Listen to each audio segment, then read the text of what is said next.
Fuel TV, FoxSports.com, Fox Soccer, FSN, and Fox Sports, the greatest collection of sports properties in the world. We are Fox Sports! Today, summer's heating up with some scorching hot NL matchups on Fox Saturday Baseball. In St. Louis, the first-place Cardinals look to stay hot against the Cubs and their young superstar in the making, Starlin Castro. While in Cincy, the hottest hitter in baseball, Jay Bruce, and his NL-leading 17 home runs go up against the Dodgers' young ace, Clayton Kershaw. Out west in San Fran, the world champs host division foe Colorado and the Rockies' powerful 1-2 punch. All the best action in baseball is right here on Fox, and it starts right now. Welcome to the Sprint pregame show on Fox. Sprint. All together now. We are in the home of the defending World Series champs, where the weather is rainy and cool, but that cannot dampen the spirits of the first-place Giants, who welcome division rival Colorado to town. All morning it has been raining. This is a city that hasn't seen a June rainout since '92. What in the world is going on here?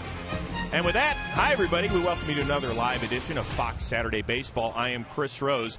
The bad news is the weather's been nasty all morning long. The good news is about 10 minutes ago, the grounds crew started pulling the tarp off of the field. Now, even though we are in a rain delay, the Giants are telling us first pitch will happen about 4:30 Eastern, 1:30 local time. So those of you expecting to see the Giants and the Rockies, hold tight. In the meantime, we're going to send you off to the Queen City to get all caught up on the Dodgers and the Reds. And a power display here.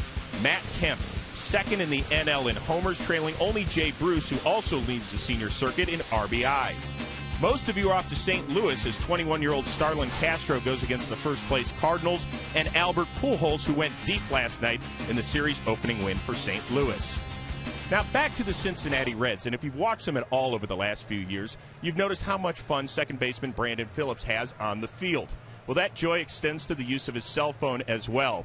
He has one of the most entertaining and extensive Twitter feeds in all of MLB, and Brandon Phillips, the all-star second baseman, is doing his part to bridge the gap between fan and pro athlete. Brandon Phillips, a three-run jack. Brandon Phillips. Some athlete. On the field, we know him as two-time Gold Glove winner Brandon Phillips. But as Dat Dude BP, he is one of baseball's most popular tweeters. I can say I'm a tweeting fool. Yes, I am. Brandon credits his sister for introducing him to the world of Twitter. She was like, what name do you want? You should go with Dat Dude BP. And I was like, why Dat Dude? She's like, because every time I look at you, man, you be like, that dude crazy, or that dude is something. So that's how it all started. And then what started as fun became a way for Brandon to personally connect with fans, even creating contests for his Twitter followers. Some are tickets to a game, trips to Arizona, a trip to Chicago, and eat dinner with me. I think one of my favorites is when one guy won, he was a firefighter here in Kentucky. He won my autographed cleats. I went to the firehouse. I went there. He showed me around the whole firehouse. Never been to the firehouse ever in my life. It was amazing, man. So if you ever answer Brandon Phillips' tweets, be careful what you ask for.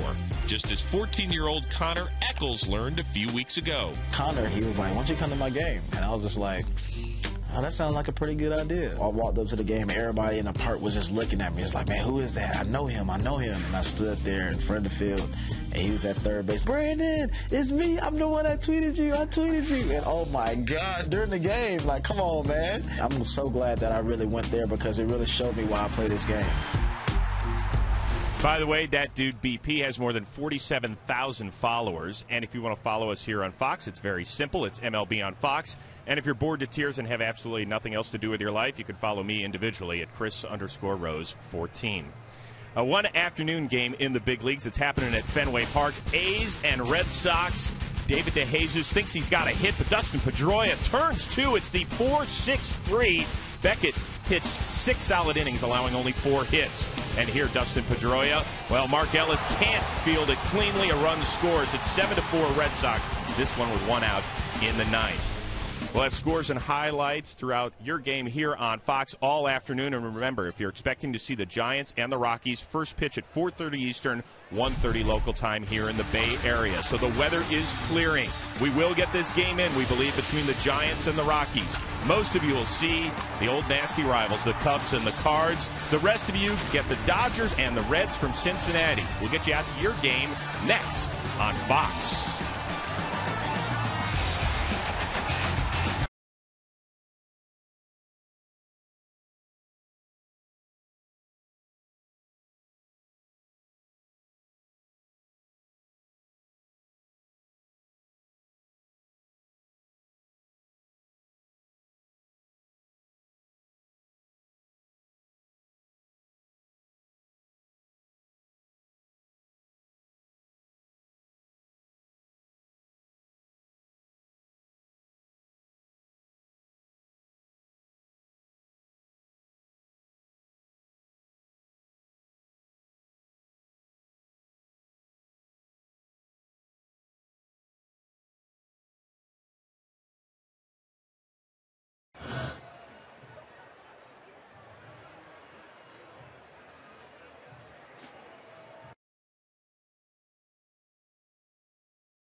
Thanks, Tom. We welcome you to Fox Saturday Baseball presented by Sprint.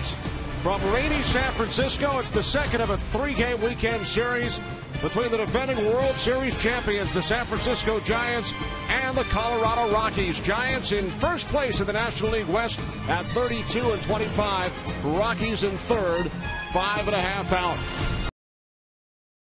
Fox Saturday Baseball. I'm Kenny Albert. After a brief rain delay, we are about to get started momentarily. Second of a three-game set. Giants won the opener last night over the Rockies 3-1 as I welcome in my partner, Mark Grace. Mark, despite numerous injuries to key position players, the Giants still in first place in the NL West. How have they done it? Well, they're the world champions for one reason, Kenny, and that is they get you out. From top to bottom, this is the best pitching staff in the National League. They try to beat you in low-scoring, one-run games. That's what they do, and they're going to try to do it again today. And the Giants today will send 21-year-old Madison Bumgarner to the mound as they look to make it 4 consecutive wins. It looks like another wild summer in the NL West. The young Diamondbacks are surging. The talented Dodgers are hanging around. The Rockies have been on a roller coaster ride while the Giants remain on top. First pitch coming up on Fox.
Ready for baseball on a 54-degree afternoon.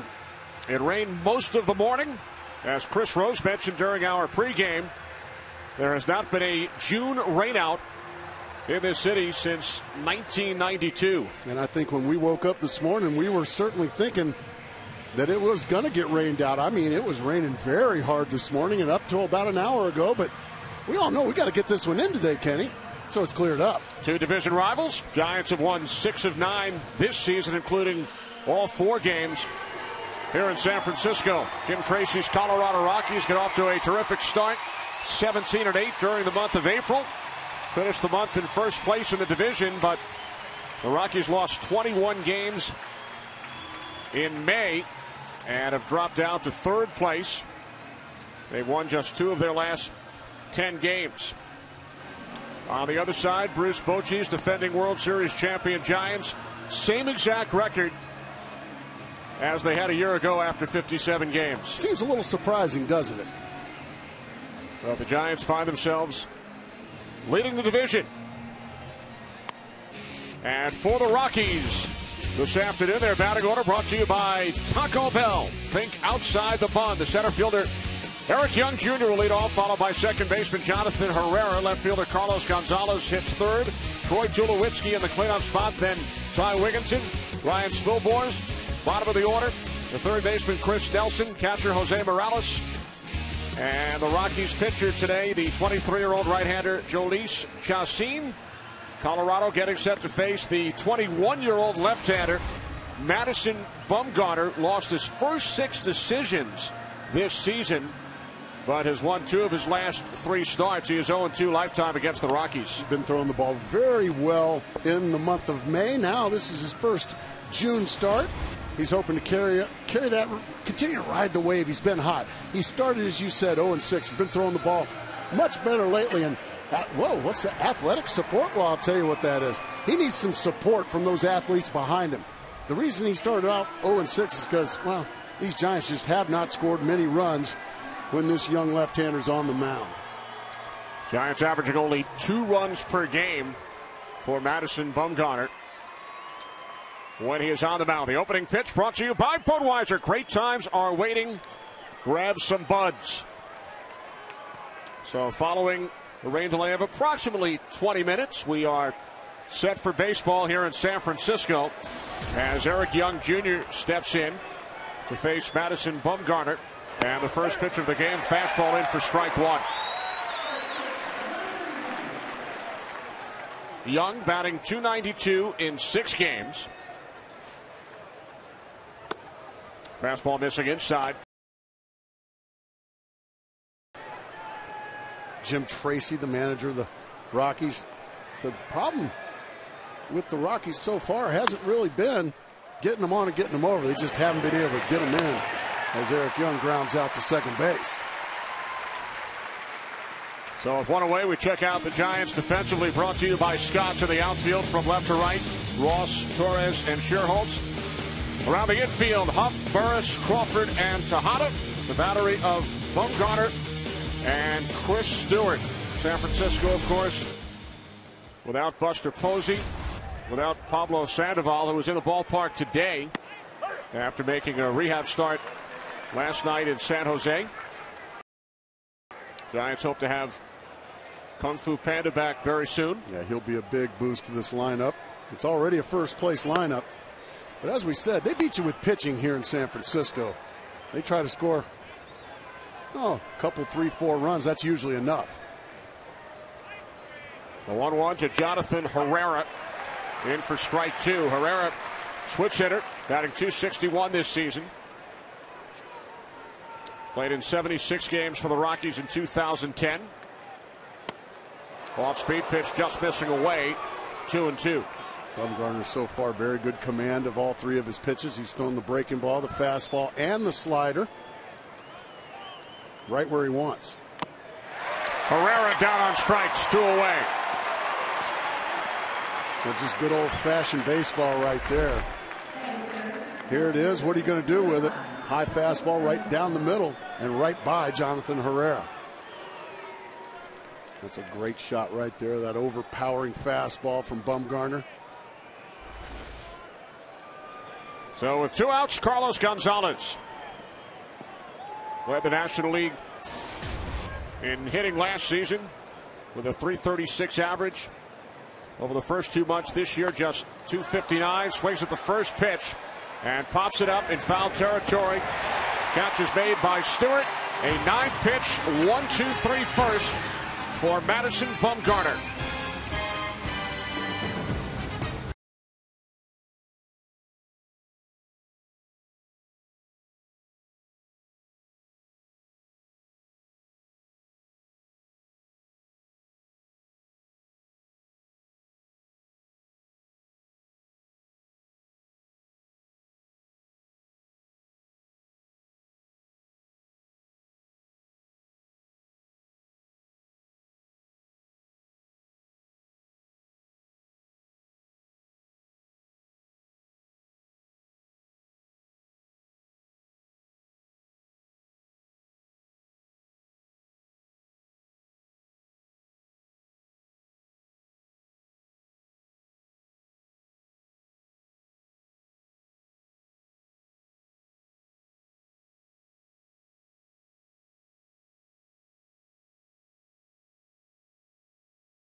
Giants with a record of 32-25. First place in the NL West. Their batting order brought to you by Taco Bell.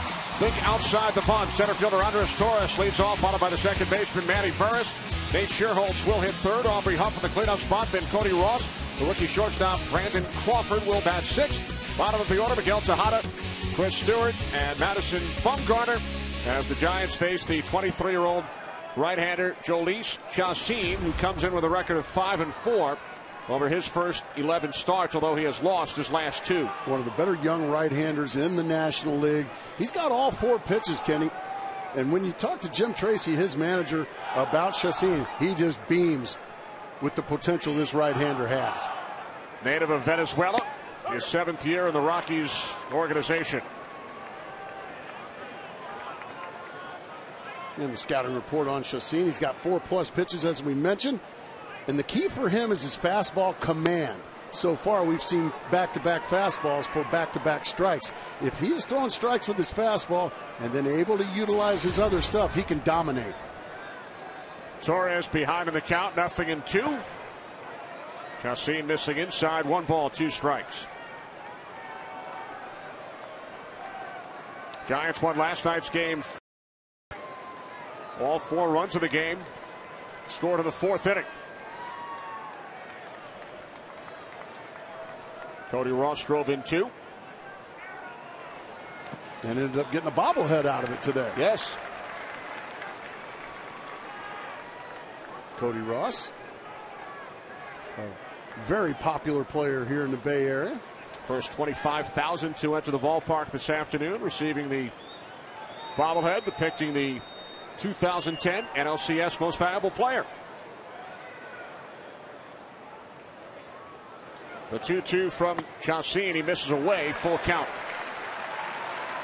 And a lot of times, young pitchers will make the mistake of trying to strike out the batter instead of just get him out. He jumped ahead 0-2 and then started trying to strike him out, and now he looks at a 3-2 count. On the ground to the right side, Herrera to Wigginton, 1 away.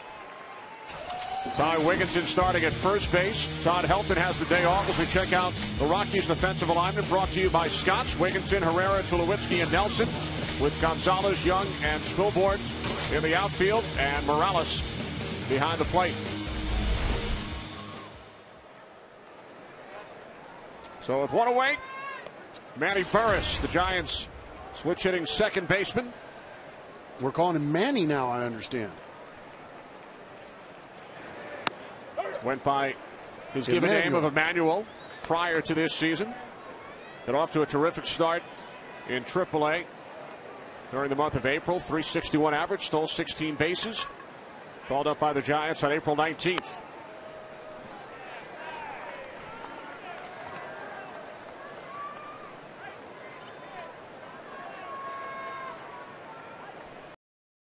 Speedster, if he gets on, he will be a threat to steal second and third. Here you see that fastball command. That one starting to shoot out of the strike zone. He's 2-1. Guys like this, these speedsters like Manny Burris, you have to make them earn their way on. These guys just kill you if you end up walking them. The 2-1, left center. 2 away as the catch is made by Eric Young Jr. as we check in downstairs with Chris Rose. Chris? Yeah, Kenny, before the game I talked with Giants center fielder Andres Torres and asked him about the conditions. Does he have to play a little bit differently since it's a little slick in the outfield? He says it drains great out here in the outfield. He's not worried about that. He's not going to slow down at all. He said with weather like this, he's just most worried about the wind and trying to track down fly balls more than anything else. But the grounds crew did a terrific job to get this field ready for play this afternoon. Well, the grass certainly drains well, but it looks like the warning track out in right field still pretty puddly, if you will, out there. So right fielder and center fielder are going to have to be careful not to get hurt on some long drives out there.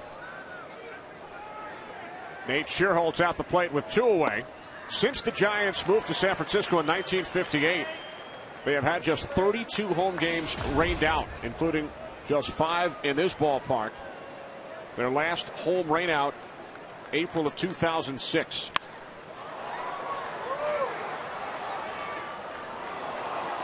And as we mentioned earlier, they have not had a home game rained out during the month of June since 1992 against the Atlanta Braves. Been a very rainy time here in Northern California.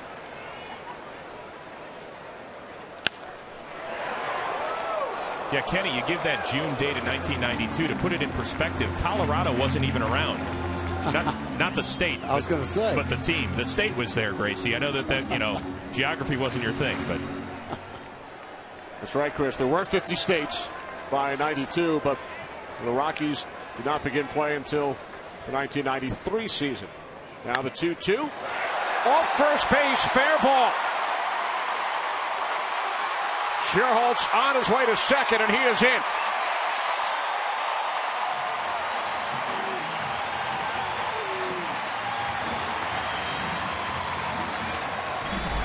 Scherholtz got something he can handle, a breaking ball down and in, and perfect placement.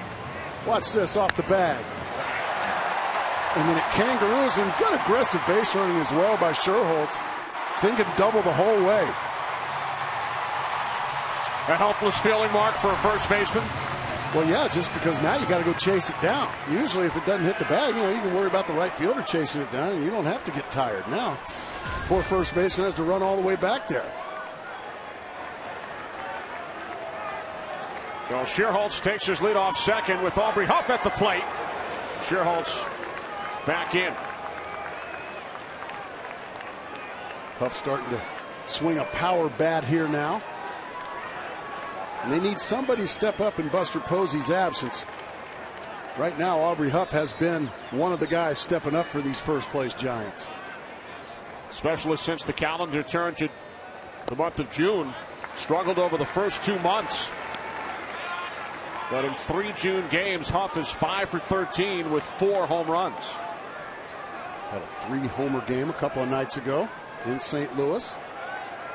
And he said last week, June 1st, I'm going to treat that like opening day for me and put April and May behind me.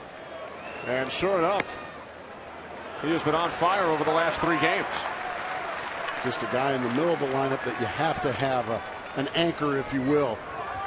A guy that has a history of driving in runs, has a history of playing in big games and playing well in big games.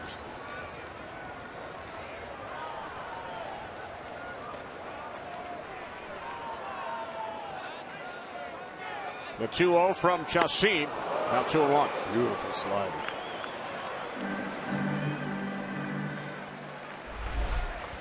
Right over the top of that slider goes the bat of Aubrey Huff. That was a great shot right there. Just how quick and tight the break was on that slider.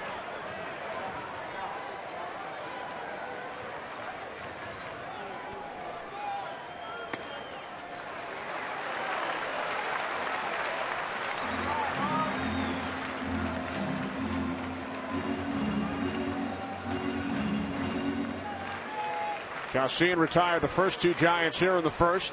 Then a double off the first base bag by Scherholtz.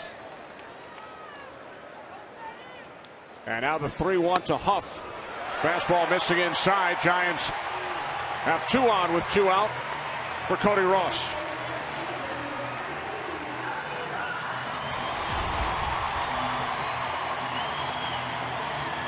You always love the guy that you got a bobblehead for. He was the hero here last night with a big 2-run double.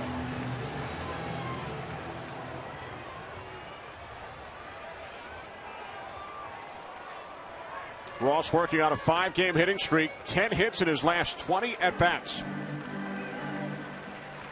Scherholtz on at second, Huff the runner at first. Giants threatening here in the bottom of the first inning following a 21-minute rain delay.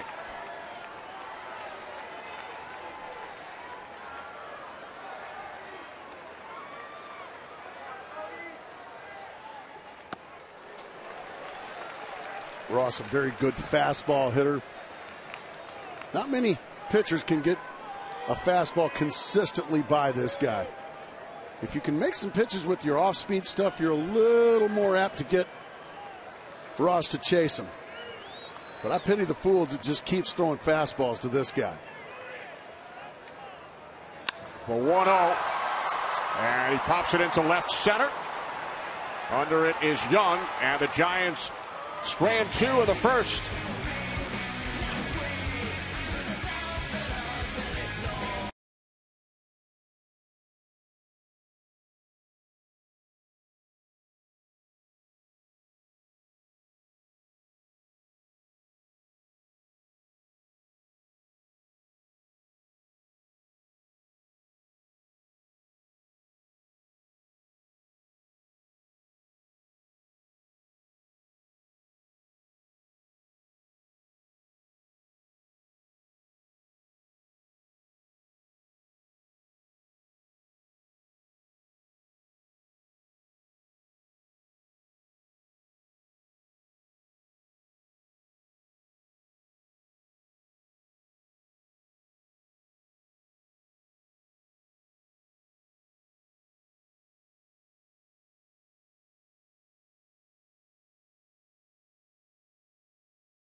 Today's game, presented by Sprint, is sponsored by Taco Bell. Think outside the bun.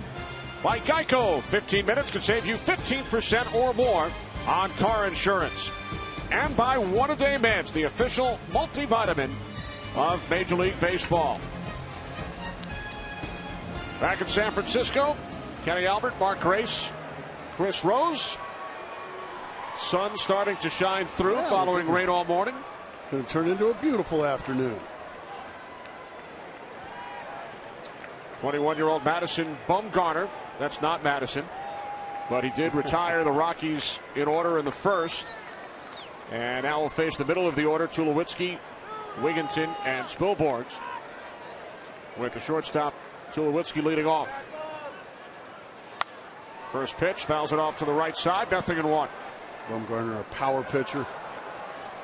A guy that doesn't back down from anybody, including guys like Troy Tulowitzki, one of the best players in the entire National League. He have 11 home runs. Here it is. Let's play baseball. Fastball right down the middle, and Tulowitzki was tardy.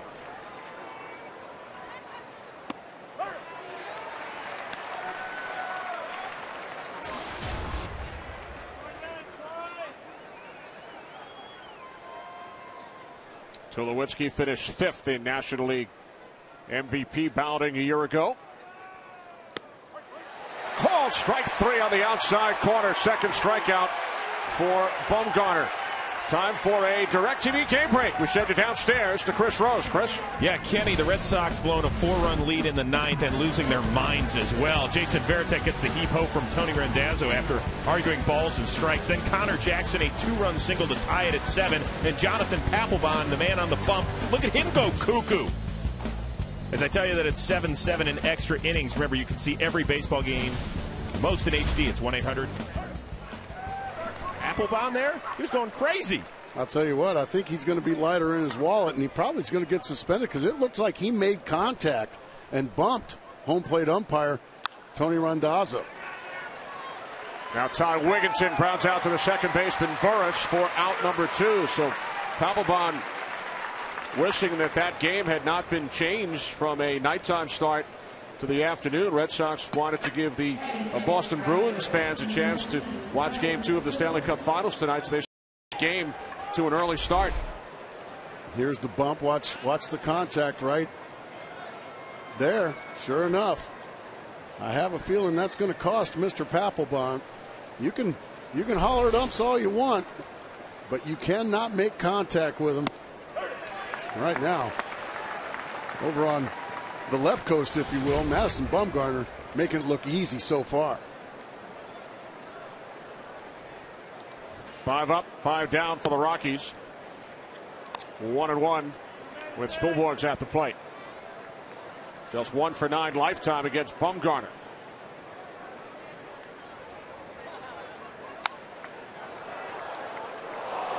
Mark, our 4 keys to the game this afternoon. I am so glad you asked, Kenny, for the Rockies.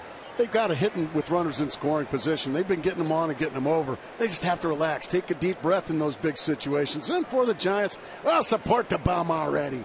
This is a guy that just pitches well day in and day out, every 5th day, but he just doesn't get any support, and he just continues to dominate here, Kenny, as that one's popped foul. And Aubrey Huff makes the play in foul territory. Second consecutive 1-2-3 inning.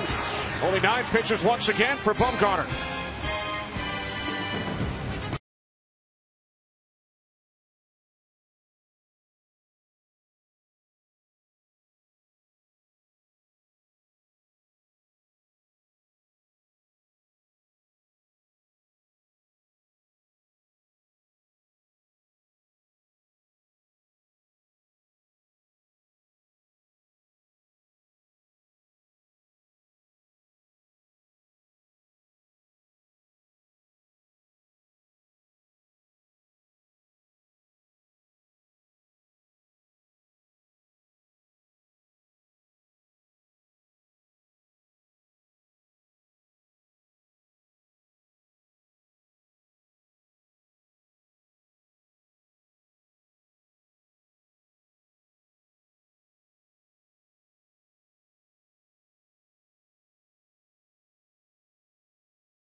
Sprint is sponsored by Budweiser. Great times are waiting. Grab some buds. Bottom of the 2nd inning in San Francisco. Giants stranded 2 in the 1st. And now the 24-year-old rookie Brandon Crawford will lead off against Jhoulys Chacin. Crawford grew up here in the Bay Area. Just over a week ago became the 6th player in Major League Baseball history to hit a grand slam in his Major League debut. Did that in Milwaukee. Came home, played his first home game last night. He doubled for his first hit in his home ballpark. And his mom, Lynn, caught a foul ball. Holy Moses. Off the bat of his teammate, Andres Torres. How about that? It's hard to do any better. It's hard to top a grand slam in your first at bat. And then Moms makes a grab in the stands. It was a nice catch, too. Had to have been. Brandon grew up in Pleasanton. His mom's a 5th grade teacher. And his first at bat today grounds out to the second baseman, Herrera.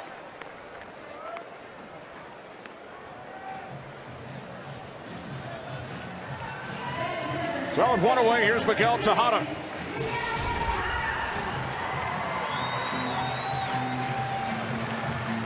Been a struggle for the former MVP, Miguel Tejada. Just hadn't really gotten anything going all year long. Batting just .211. Has only 1 home run. That came back in early April. 6-time All-Star. And as you mentioned, a former MVP in the American League back in 2002.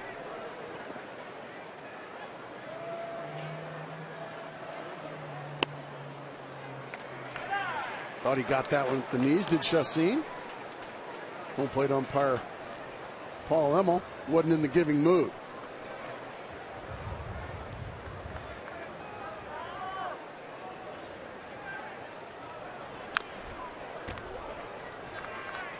That was a good sinking fastball, ran right in and just jammed Miguel Tejada on a 2-0 count.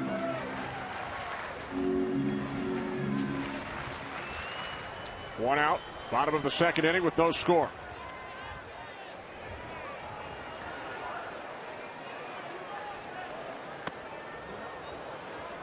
That time Tejada was able to lay off of it, get darts inside, and now he sits 3-1.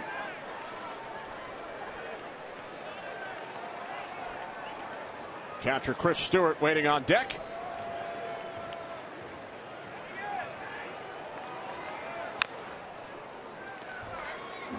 That's the difference between a few years ago, Miguel Tejada, and now. That was a pitch, a 3-1 fastball in the middle of the plate that a handful of years ago, that ball's going into a gap or over the wall. I mean, that is center cut right where you're looking. He just couldn't do anything with it. Payoff pitch from Chassin, and there's a base hit into left field. A one-out single for Miguel Tejada, playing third base in the absence of Pablo Sandoval, who fractured his right hand in late April. Giants also without Mark DeRosa, Mike Fontenot, a couple of middle infielders, and of course their catcher, the rookie sensation from a season ago, Buster Posey. Yeah, that was just such a tragic accident. But the good news is Pablo Sandoval is not too far away. He should be back shortly. He went 0 for 3 at the plate last night, playing for San Jose, the Giants' single-A affiliate. He is here in the ballpark today, and the Giants hope to have Sandoval back very soon. Here's Chris Stewart, Giants catcher, with Posey out. Eli Whiteside has the day off today, so Stewart playing in his 29th Major League game. He's already suited up for 5 different teams. White Sox, the Rangers, the Yankees, the Padres. And this is third game with the Giants. That means teams want you. Beautiful breaking ball there to jump ahead 0-2 by Chassin.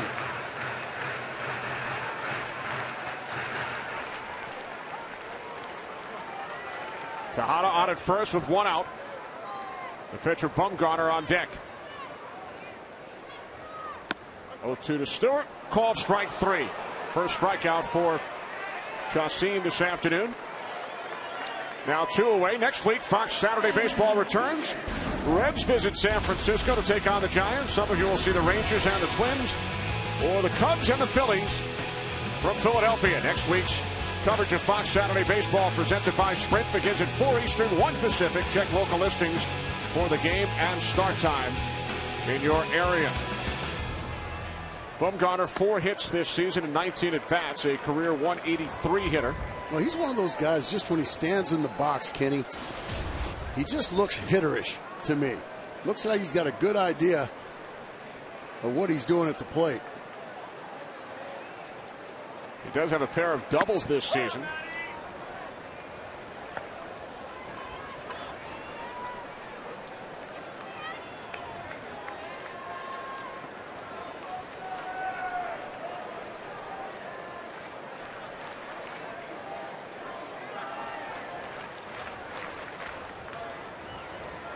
How about the Rockies starting pitcher last night? Juan Nicasio making his second Major League start. Rockies had only 5 hits. Nicasio doubled twice. He had two doubles off of Matt Cain. He threw the ball very well. Tough luck loser. 3-1 last night. Kane now 4-4.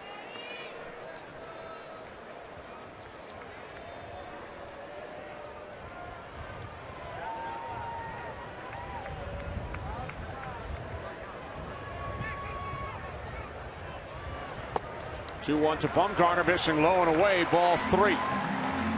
There's that fastball command. When Chacin has it, he makes it look very easy out there on the mound. He's been fortunate a couple of times now. He's been able to climb out of these 3-1 and 3-2 holes without walking anybody. Not that time. He walks the opposing pitcher.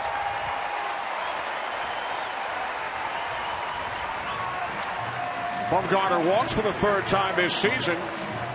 As was the case in the first inning, Giants have runners on first and second with 2 outs. And Andres Torres now an opportunity to make that hurt. That's a big mistake by Chacin. A 2-out walk to the opposing pitcher. Now the opposing lineup turns right over. And you've got your leadoff man, the scrappy Torres, with an opportunity to give his team the lead. Torres grounded out to the second baseman Herrera, his first time up. Tejada on second. Bumgarner takes his lead off first. Have a little meeting on the mound now as Jose Morales goes out. And that's also going to get a visit from pitching coach Bob Apodaca. Which gives us a chance to meet the umpires. Paul Emmel in his 13th season behind the plate. Mike Malinsky at first base. The crew chief Bill Miller at second. James Hoy at third. We chatted with the umpires before the game, and James asked us to send out birthday wishes. His daughter Emily Hoy turned 7 today. Oh, well, happy birthday, Emily. And she is spending the day at the zoo in the Hoy's hometown of Cleveland, Ohio. Oh, that's great. Happy birthday, Emily. James Hoy will be taking a red-eye home after tomorrow's game so he can accompany 23 first graders on a field trip.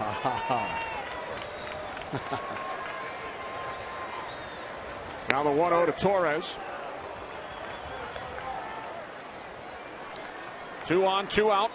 Bottom of the second inning in San Francisco.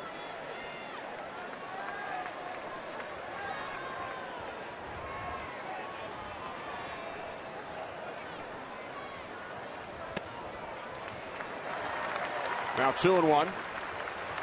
In Bumgarner's last start Monday in St. Louis, he walked, which loaded the bases, and then Torres hit a grand slam. Right now, Chacin just having trouble finding the strike zone consistently. James Hoy says no, he did not go. Another 3-ball count. Did he go, folks? No, he checked that up. That's the right call.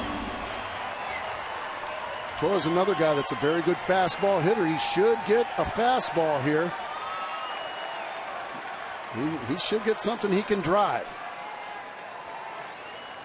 25th pitch of the inning from Chacin. Hard grounded to the second baseman. Herrera gets the force at second.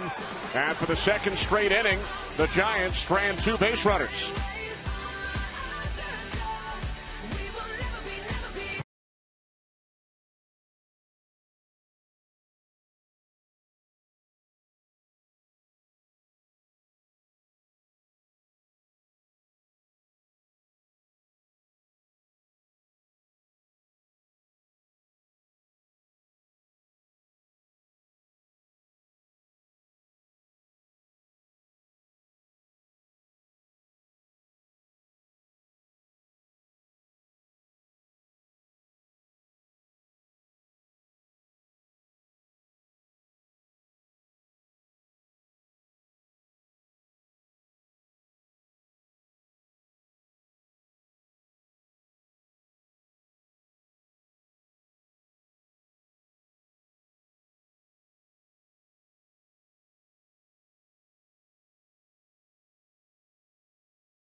presented by Sprint. All together now. We move to the third. This game was delayed by 21 minutes due to rain. Giants and Rockies are scoreless. Giants have stranded 4 base runners over the first 2 innings, while no Rockies have reached base. Bumgarner has retired all 6. Only 18 pitches over the first 2 innings for Bumgarner. Yeah, he's made it look easy so far through 2 innings.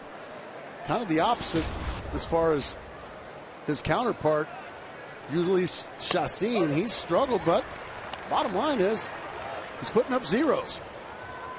47 pitches over the first 2 for Chassin, 18 for Bumgarner. Chris Nelson 2 for 4 in 3 games for the Rockies this season. Fouls it back to the screen. Count now 1-2. Just a very fluid, nice looking motion, a beautiful release of the baseball.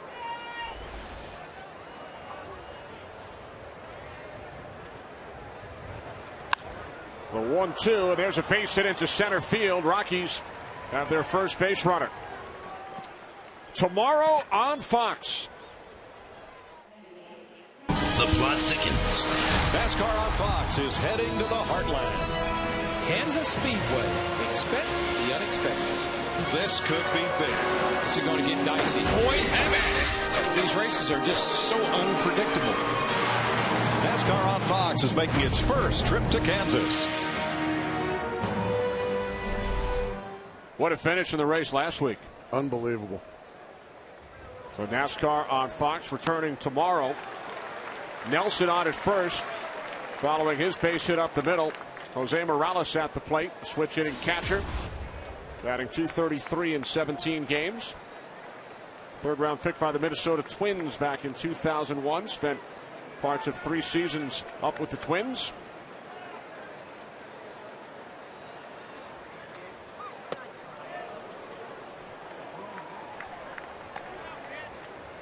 Madison Bumgarner from Hudson, North Carolina, population 3,000 with 4 stoplights. Well, you don't have to be a big city guy from these big old schools to be a star, and this guy is certainly a rising star. Still just 21 years of age. Was a postseason hero here for San Francisco last year. 2-0 during the postseason. Became the 5th youngest pitcher to start a World Series game. Game 4 against the Texas Rangers.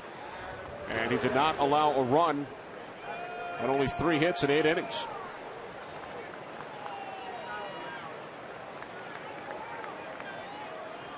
Decades ago, there were so many Bumgarners living in Hudson that a portion of the town was known as Bumtown.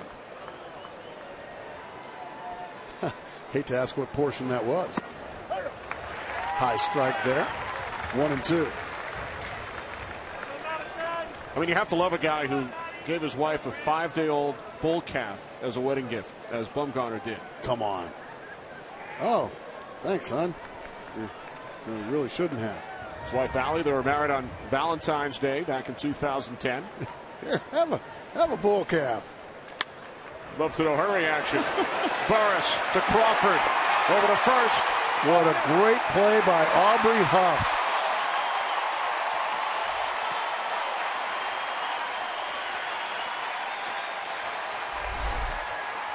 Here's the replay. It looks routine, doesn't it? 4, 6, but watch Aubrey Huff come off the bag and still make the tag from his knees. Just a terrific play, and you have to anticipate a poor throw. You can't just expect a perfect throw every time. He anticipates a poor throw. It pulls him off the bag, but he has the wherewithal to make the tag as Morales was streaking by. Great play there by Aubrey Huff. Must be the number.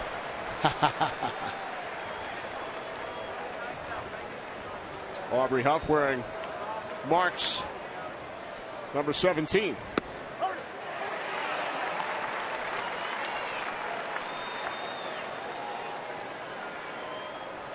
I guess there aren't too many famous 17s, are there, in baseball, maybe in football.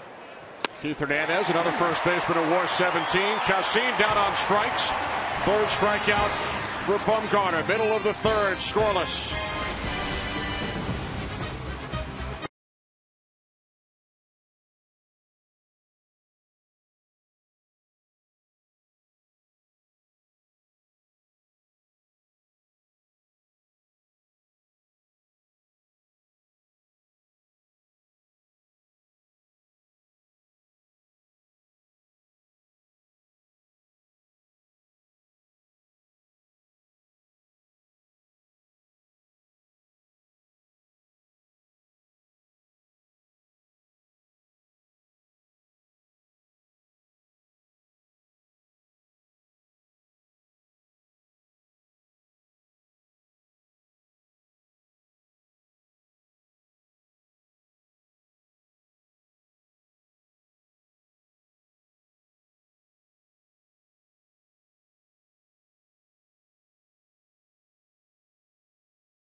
In San Francisco, as Manny Burris steps in to lead off against Jhoulys Chacin. Burris flat out to the center fielder Young, his first time up. Burris, 26 years of age, grew up in our nation's capital, and we are told that he made an official request today through the Giants organization. He does want to be known as Manny and not Emmanuel. Made that decision today. That is what we have been told.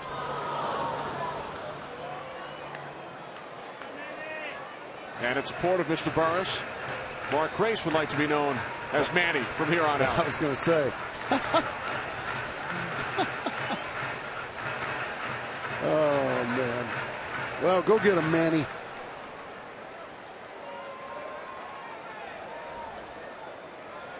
The 0-2, and it's bounced foul back behind first.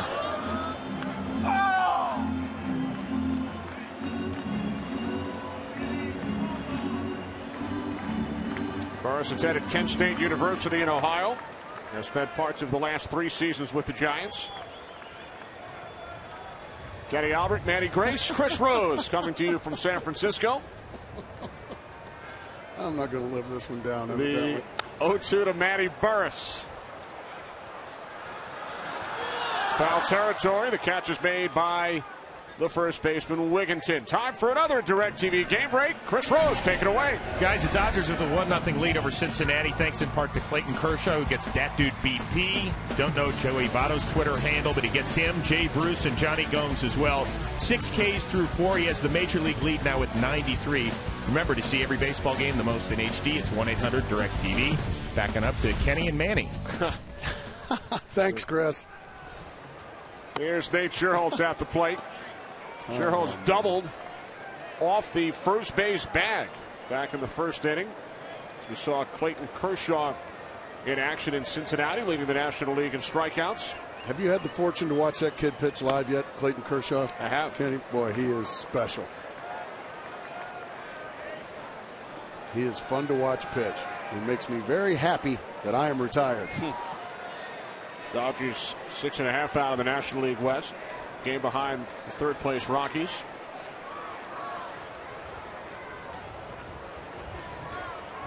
Two 2-0 on Shearholtz with Aubrey Huff waiting on deck.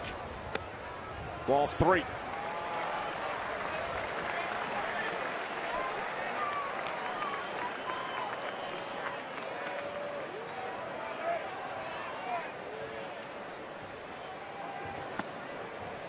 A 4-pitch walk. Shearholtz heads to first. Third walk issued by Chacin. So here comes Aubrey Huff, who went deep 3 times in St. Louis on Thursday. To dead center field. And then he yanks one into the Cardinals bullpen. And just to show you that it wasn't a fluke, I'll take a left-hander deep as well. A very special game for one Aubrey Huff. You don't see 3 homer games very often, although you're seeing a few this year.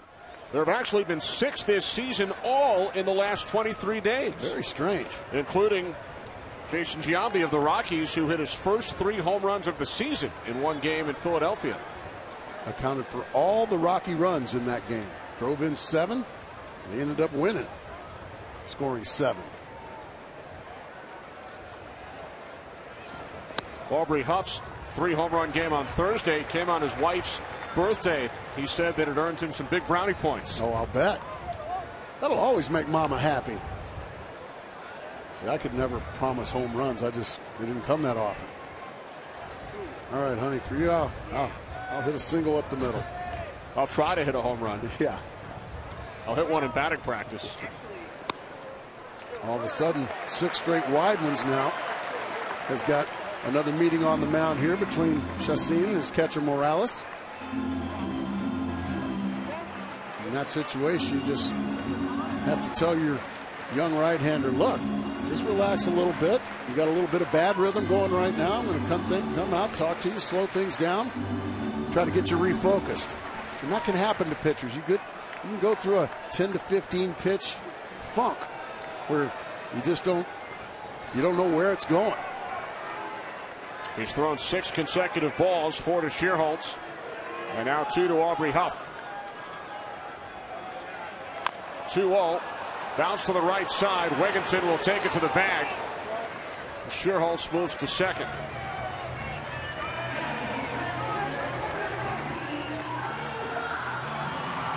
So a 2-away.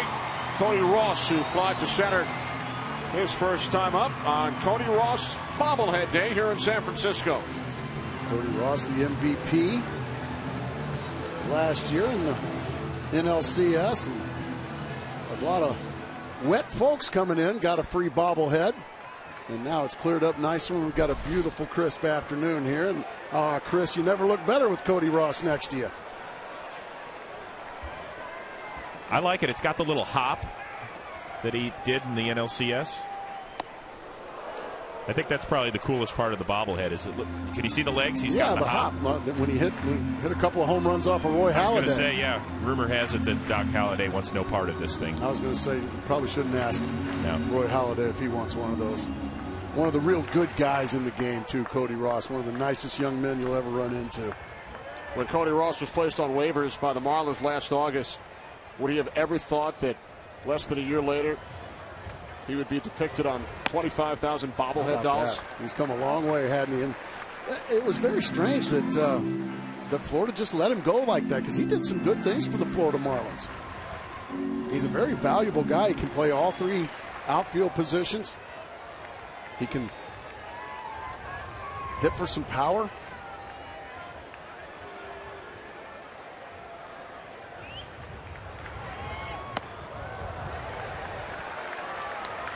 Ball 3. So 9 of the last 10 pitches thrown by Chacin have been balls. I would imagine Cody Ross has probably got the green light. He's a very good fastball hitter. He should be getting a fastball. But Chacin may be pitching around Ross to get to the rookie Crawford on deck. Taken all the way, and it's a strike.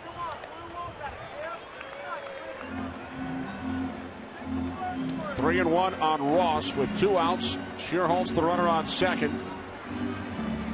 Bottom of the 3rd inning with no score.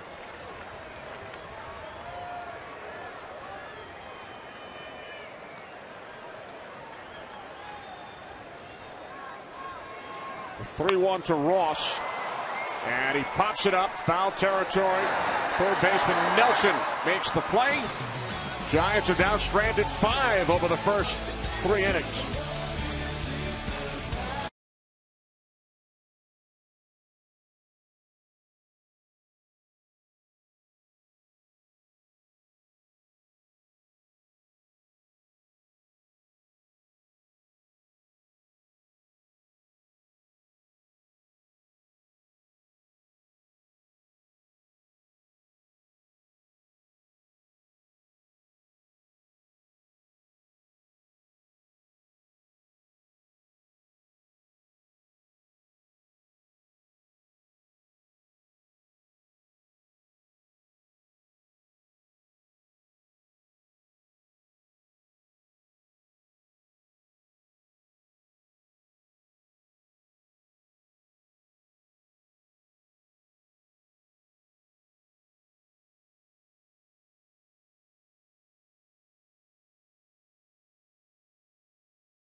It's sponsored by the 2011 Ford F-150, built Ford tough. By Klondike Ice Cream, what would you do for a Klondike bar? And by Ink from Chase, introducing Jot, the real-time mobile expense tracking app. We move to the 4th inning here in San Francisco. How about this, Mark? In a scoreless game, Chacin, the Rocky starter, has thrown 61 pitches. Bumgarner only 29 over the first 3 innings. My goodness, really only 29. That is what's going on there, Kenny? Friend of yours? My pass list made it today. Wilfred, new comedy coming soon on FX. The 0-1 to Eric Young Jr., who grounded out to the second baseman Burris. His first time up. The Bumgarner 9 pitches in the first inning, 9 in the second, 11 in the third. His third pitch here in the 4th inning is strike 2 to Young. He is just pounding the strike zone with an assortment of quality pitches: the fastball, the curveball, the slider. If you just watch the glove of Eli Whiteside, he is just throwing every pitch right to that glove. He makes quick work of Eric Young Jr. 4th strikeout for Bumgarner. Help make a baseball moment kids will never forget. Go to ChevyBaseball.com to support youth baseball. Plus, enter to win one of our 4 trips to the 2011 MLB All-Star Game and the keys to a new Chevrolet. Here's Jonathan Herrera, struck out his first time up. Bruce Bochy will be at the All-Star Game in Phoenix, Mark, managing the National League squad. It's going to be a lot of fun. Bochy's excited about it. Swing and a miss. The strike machine that is Madison Bumgarner just continues to charge right along here. Aside from his own coaching staff, Bruce Bochy will bring along Jim Riggleman, manager of the Nationals, and Kirk Gibson, the manager of the hot Arizona Diamondbacks, as Herrera pops out to the shortstop Crawford for out number 2. as Carlos Gonzalez gets set to step in. He is the only player in baseball who has taken Madison Bumgarner deep twice in Bumgarner's career, July 1st of 2010 and then again on August 4th. Couple of breaking balls, stay up in the zone. Carlos Gonzalez just so talented and so strong. Squares around to bunt, takes one right down the middle. Gonzalez fouled out to the catcher Stewart back in the first inning.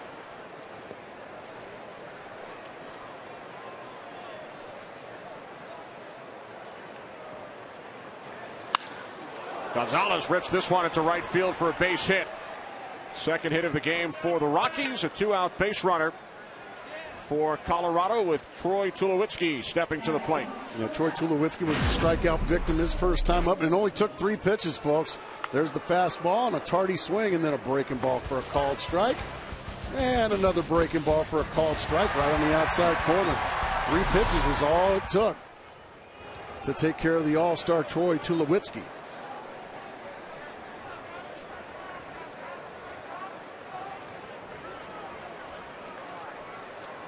So now Tulowitzki with Gonzalez on at first and 2 outs, top of the 4th inning.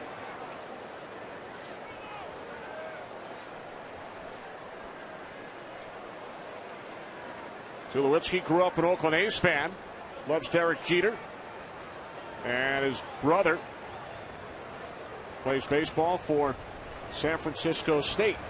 Tulowitzki, like Derek Jeter, wears number 2. And he has said that Jeter is, quote, what we all want to be. It's a pretty good guy to look up to. Derek Jeter, just a classy Hall of Famer. Gonzalez goes. The throw from Stewart is in time. Gonzalez out at second. What a fabulous throw by Chris Stewart.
Brandon Crawford leading off for the Giants here in the bottom of the 4th inning in a scoreless game in San Francisco. Crawford grounded out to the second baseman Herrera, his first time up. Like most games up here in San Francisco, we're locked Right smack dab in the middle of a pitcher's duel here, Kenny. Mark, we take you back to May 27th, 8 days ago. In his Major League debut, a grand slam for Brandon Crawford off Sean Markham in Milwaukee.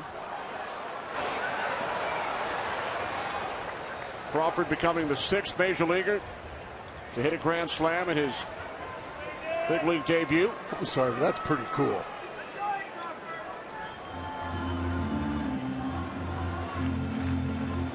Two-time MVP at UCLA. Did you ever see the movie The Sandlot? You'll have to fill me in. Fabulous. About kids playing baseball. So it's Brandon's favorite movie. What a week for the Crawford family. His sister Amy plays softball for UCLA. She had a walk-off hit in an NCAA game against the University of Florida. And then the brother, go ahead and hit a grand slam in your first Major League at-bat.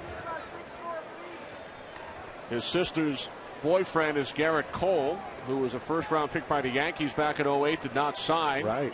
Star pitcher for UCLA, who will be a high pick in the Major League draft, which begins this Monday. A couple of days from now.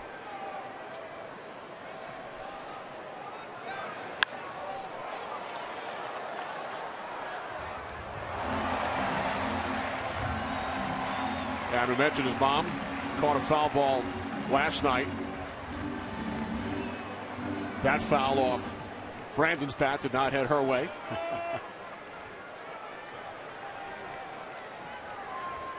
2-2 from Chaucine. Brandon told Chris Rose and I before the game that he would attend at least 10 Giants games per season. His family had season tickets, and when we asked him if he had one memory that stood out above all the others, he said, not really, because I came to so many games. That's amazing. A big fan, and now you're wearing the Giants across your chest proudly.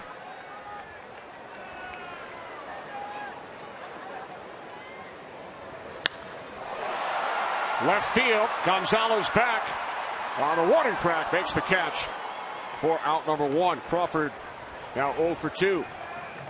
Well, this July, baseball's biggest stars will gather in the Arizona desert for one spectacular night in the summer's biggest event, as Fox brings you every thrilling moment of the 2011 All-Star Game. Coverage begins Tuesday, July 12th, live from Phoenix at 8 Eastern, 5 Pacific, right here on Fox. Well, here's Miguel Tejada, a 6-time All-Star. Singled to left field in the second inning. We mentioned Crawford hitting that grand slam in his big league debut last Friday. He was called up when Buster Posey was placed on the disabled list following the collision at home plate with Scott Cousins of the Florida Marlins, and the aftermath has developed into one of the biggest stories in baseball over this past week. Yeah, it's just an unfortunate accident, and that's what it was. It was an accident. You know, it's an aggressive play. You know, Buster Posey doing his job, blocking the plate. Cousins doing his job, trying by hook or by crook to score the go-ahead run. And you just hate what happened to Buster Posey, a young star, a great kid. We'll see what happens, but you just hate. You don't want to vilify the kid Cousins. That's what you hope doesn't happen here. And Brian Sabian, the Giants general manager, went on the radio here in the Bay Area on Thursday. Right. It's been an emotional time for the Giants organization, losing last year's Rookie of the Year in Buster Posey. And the Giants then released a statement yesterday, which reads in part, Brian Sabian's comments were said out of frustration and out of true concern for Buster, and were not meant to vilify Scott Cousins. Tejada grounds out to the third baseman Nelson. And Cousins attended the University of San Francisco, has family in the Bay Area, lives here during the offseason. And you know, he's a guy who's trying to keep his job. He's played close to 500 games in the minor leagues, only 66 games in the majors. And when you see the replay at full speed, not in slow motion, he only had a split second, if that, to make his decision. And there are many in the San Francisco organization, Mark, including players who have said this was not a dirty play on Cousins' part. And I don't think it was, you just hate to see that. Gosh, you just hate to see it. It just looks like there's not much place to go if you're Cousins, and Posey doing his job, trying to keep the winning run, the go-ahead run from scoring. And just unfortunately, we're going to miss him the rest of the season. Yeah. But you're right. I mean, this kid is, it's a tough game, and it can be a tough game. And I think also that if he goes in there and tiptoes around and ends up being out, his teammates are going to be disappointed in him for not running over the catcher. That's right. That's just the way baseball is. And that turned out to be the game-winning run in the 12th inning. As Stewart pops out to the second baseman, Herrera. 4 innings in the books, still no score here in San Francisco.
Each team with 2 hits. Giants have left 5 men on base. Madison Bumgarner has faced the minimum, 12 Rocky batters over the first 4 innings. Colorado with 2 base hits, but Nelson was erased on a double play in the 3rd. And Gonzalez was caught stealing with Tulowitzki at the plate in the 4th. And now Tulowitzki leads off the 5th inning with a base hit into right field. Let's take you back to that radio interview on Thursday with Giants general manager Brian Sabean. If I never hear from Cousins again, or he never plays another year, a day in the big leagues, I think we'll all be happy. He chose to be a hero in my mind, and if that's his, flash of fame, then that's as good as it's going to get, pal. We'll have a long memory, and believe me, we've talked to Matheny and how this game works. You can't be that out and out overly aggressive. Let's put it that way. There's no love lost, and there shouldn't be. Sabean referring to the former Major League catcher Mike Matheny. Now, Brian Sabean was quoted in today's San Francisco Chronicle.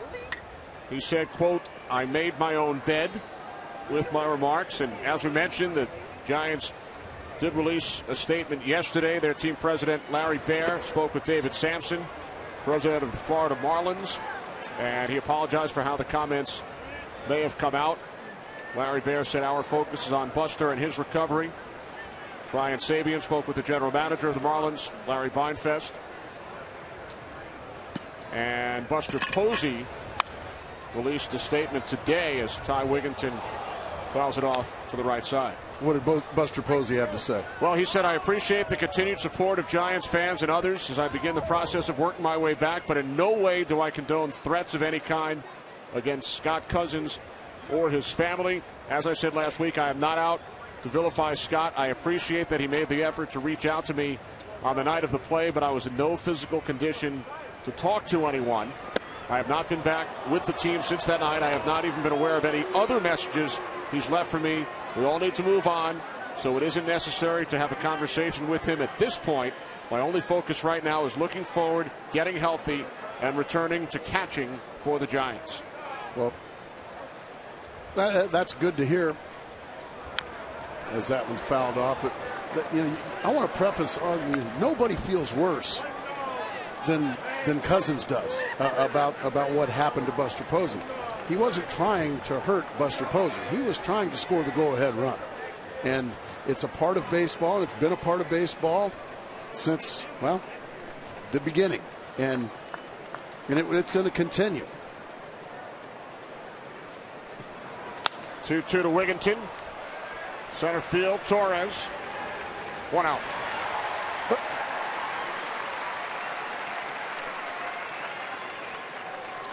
So with Ryan Spilborg stepping to the plate, we head downstairs to Chris Rose. Chris?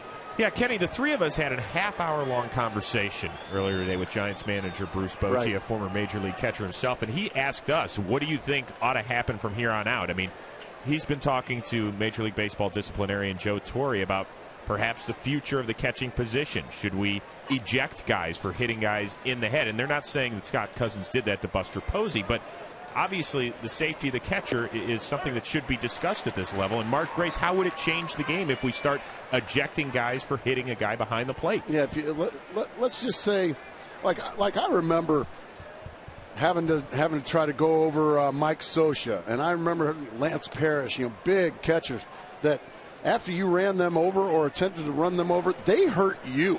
You were the one going back to the dugout, holding your shoulder or holding something that, and there's a way to avoid collisions. I mean, if you want to if you want to make a rule, well, catchers are no longer allowed to block the plate. As that one ripped into left field by Ryan Spilborg.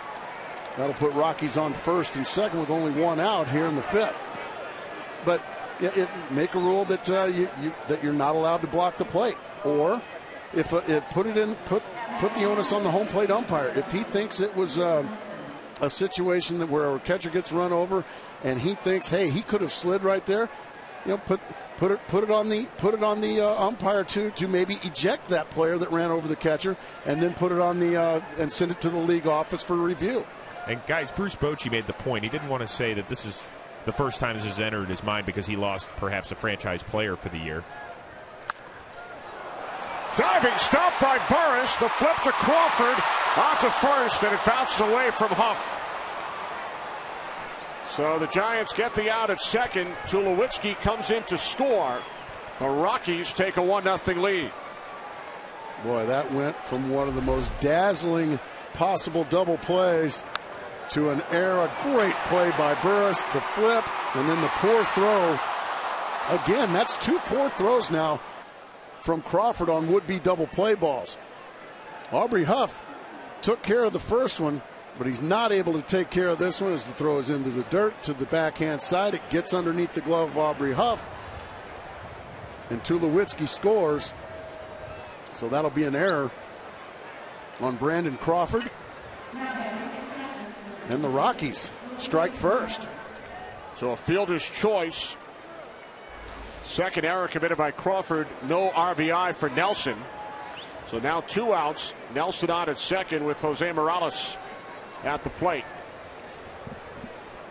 And the Giants will intentionally walk Morales and pitch to the pitcher Chacin.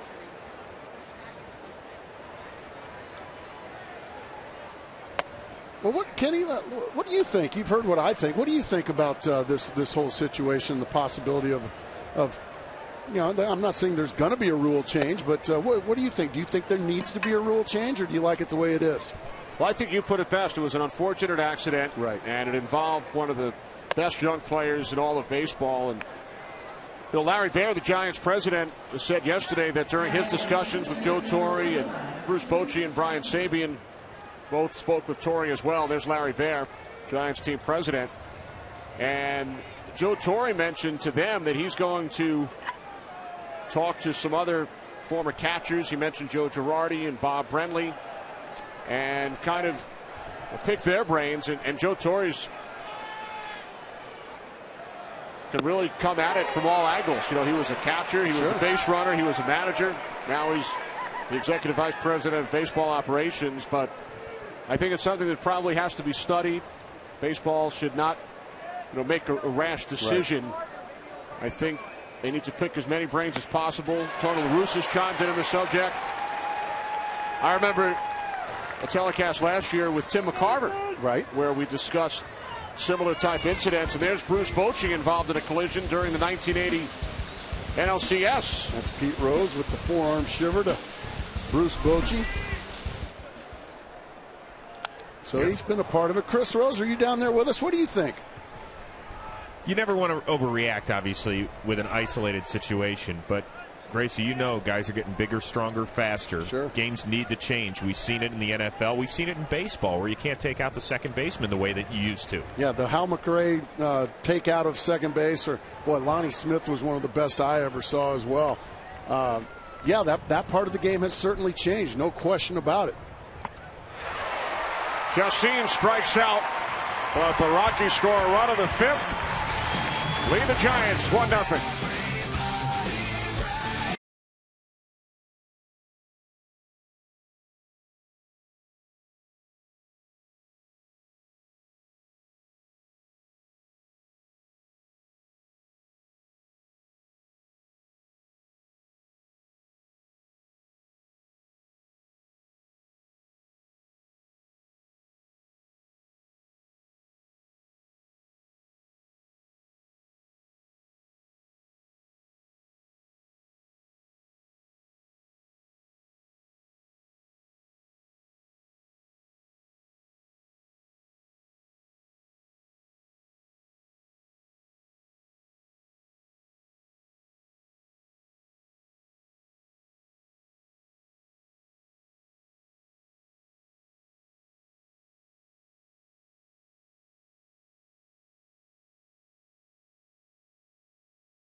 All together now. Bottom of the fifth inning here in San Francisco. Rockies lead the Giants 1-0. Our Jeep game summary. Justine has pieced it together nicely after struggling in the first couple of innings. He ended up putting up zeros. Then he's kind of found his groove since then. He's throwing the ball very well. Madison Bumgarner has been fabulous. Only an unearned run separates these two here this afternoon. And again, at least over the first 4 innings, Bumgarner plagued by a lack of run support. Giants have stranded 5 base runners but have not scored for Bumgarner today. He walked back in the first inning. Bumgarner, Torres, and Burris for the Giants here in the 5th.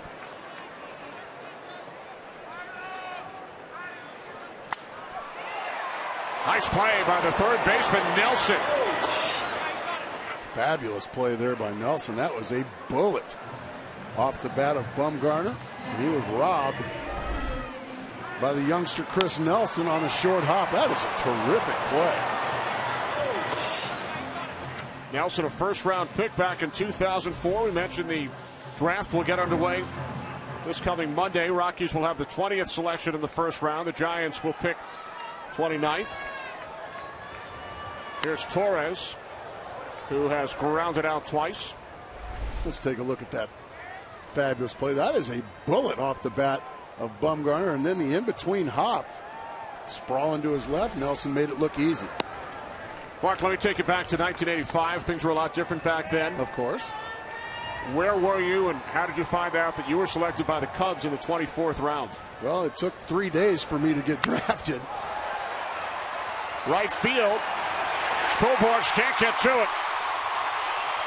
Extra bases for Andres Torres.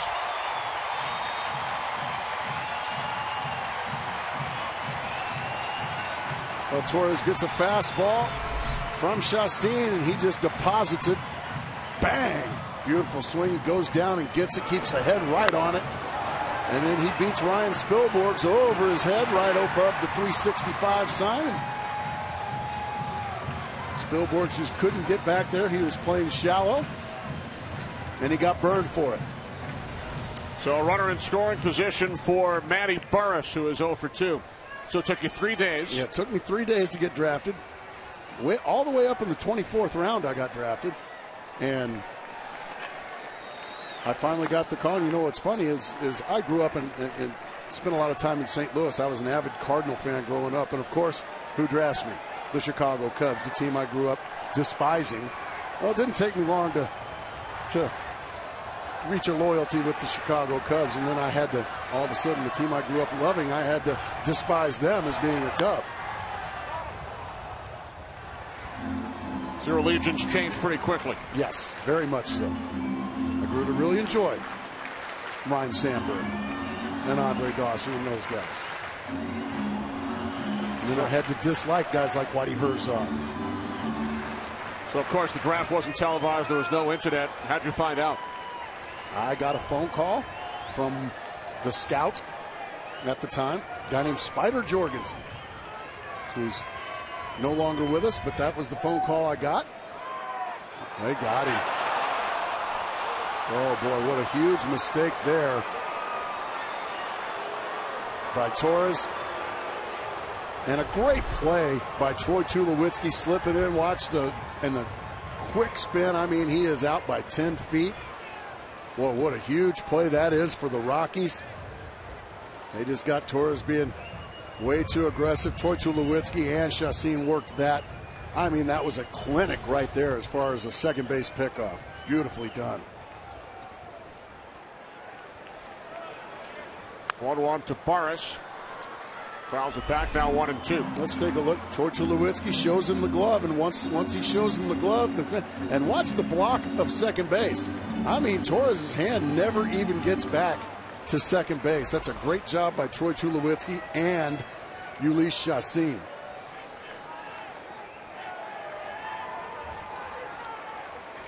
Boy, that just took the air right out of the crowd, too.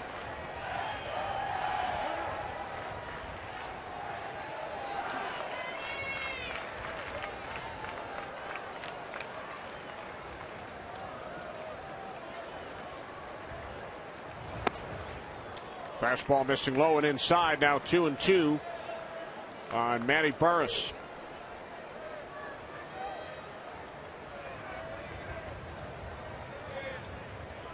Giants trail the Rockies 1-0. Colorado scoring an unearned run in the top of the 5th inning. On the ground to the second baseman, Herrera. And that will do it for the Giants in the 5th.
Is sponsored by Chevrolet, proud to support youth baseball across the country. By Michelin, a better way forward. And by the makers of New Bayer Advanced Aspirin, the official pain reliever of Major League Baseball. Back in San Francisco, the start of this game delayed 20. Rain. Rockies lead the Giants 1-0. Top of the order, Eric Young Jr. leading off against Madison Bumgarner, who has allowed one unearned run on 4 hits over the first 5 innings. Young is 0 for 2, struck out his last time up.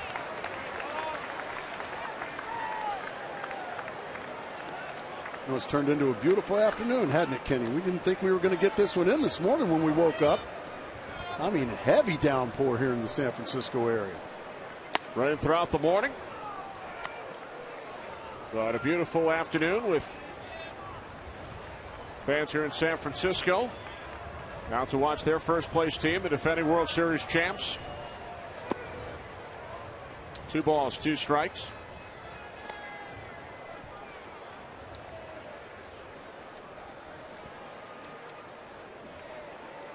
Since moving to San Francisco, Giants have not won the division in back-to-back seasons. Young with a base hit into the right field corner. So the Rockies have the leadoff man on here in the 6th. Time for a DirecTV game break.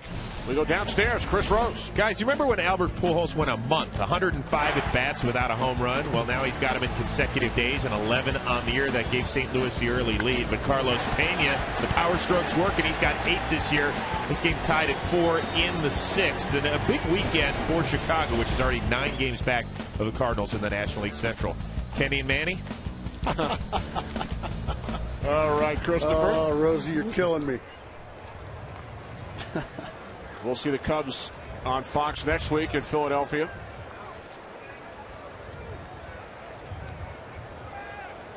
Eric Young takes his lead off first. Young with great speed. Jonathan Herrera at the plate, 0 for 2 today. Time called by the home plate umpire Paul Emmel. Eric Young Jr. back in 2006, Mark, led all of minor league baseball with 87 stolen bases. Well, his daddy was a great base stealer as well. And this Eric Young does it with more just pure speed. Eric Young, his father, the elder statesman, he was just a terrific base stealer. It wasn't because of his blinding speed like maybe a Vince Coleman was, somebody like that. But Eric Young, the elder, was one of the better readers of pitchers that I've ever played against or with. And he would just get great jumps. He was able to steal bases standing up. Wow. That's how easily it was for him. Whereas this Eric Young, the junior, he just does it with more blinding speed.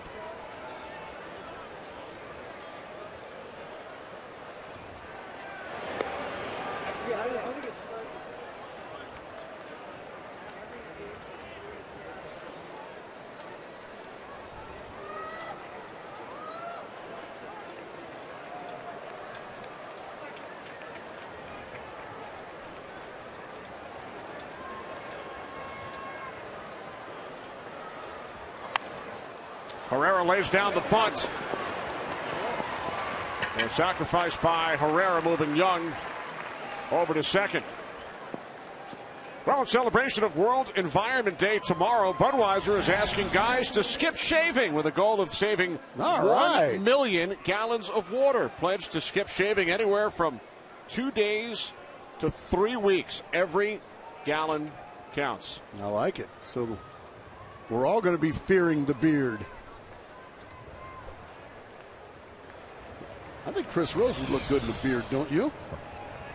If you gave me 6 weeks to grow one, I think Eric Karros is going to do the honors for us guys. Well, it takes him like 3 minutes to grow a beard. He looks like Lorenzo Lamas whenever he grows out his goatee with that dew these days.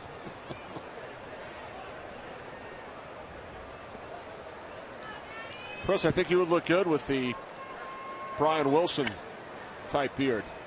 What do you think? No? I think one of those is enough. Silence from Chris. Gonzalez flies out to the left fielder Ross, 2 away. Well, perhaps I'll ask Brian to take his off and he can just let me borrow it. Yeah, There's some people who think that it's not real, that he just takes it off at night. I was going to say, I'm not going to mess with Brian Wilson or his beard. No. I think he and his beard have a very good relationship. In the sport of hockey, we've seen the playoff beards over the last couple of months. Yeah, that's a tradition in hockey. What the tradition is, you don't shave until you're eliminated. Something to that effect. I'm sure their wives are real happy once the season's over. Rafi Torres scored the game winner for the Vancouver Canucks in Game 1 of the Finals with his full playoff beard intact. You know, there's definitely some woolly boogers out there on the ice. So 2 away for Tulowitzki, who scored the game's only run back in the 5th inning. I think Madison Bumgarner should be very careful here with Troy Tulowitzki. You've got a base open, you've got 2 outs, you've got Wigginton on deck, who's certainly a good hitter, but not near as dangerous as there we go. Base hit center field. Here comes Young. Throw to the plate is cut off by Huff. And Tulowitzki is tagged out at second. But the run scores. Driven home by Tulowitzki, his 32nd RBI of the season. Rockies now lead by 2.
It's 2-0. Colorado with a run of the 5th, another in the 6th off Bumgarner.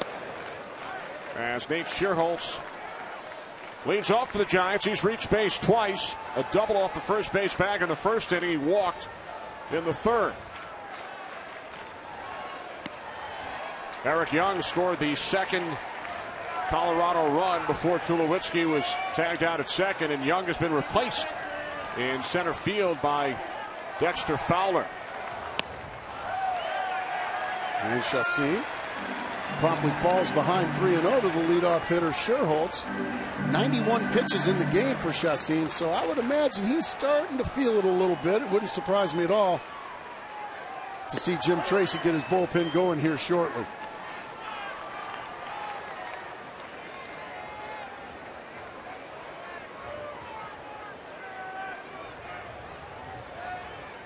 The 3-1 to Schierholtz. On the ground to the shortstop, Tulowitzki. And the leadoff man has been retired by Chacin in each of the first 6 innings as we take you back to the top half of the 6th. Well, in this situation, you've got a base open. You've got Troy Tulowitzki up at the plate.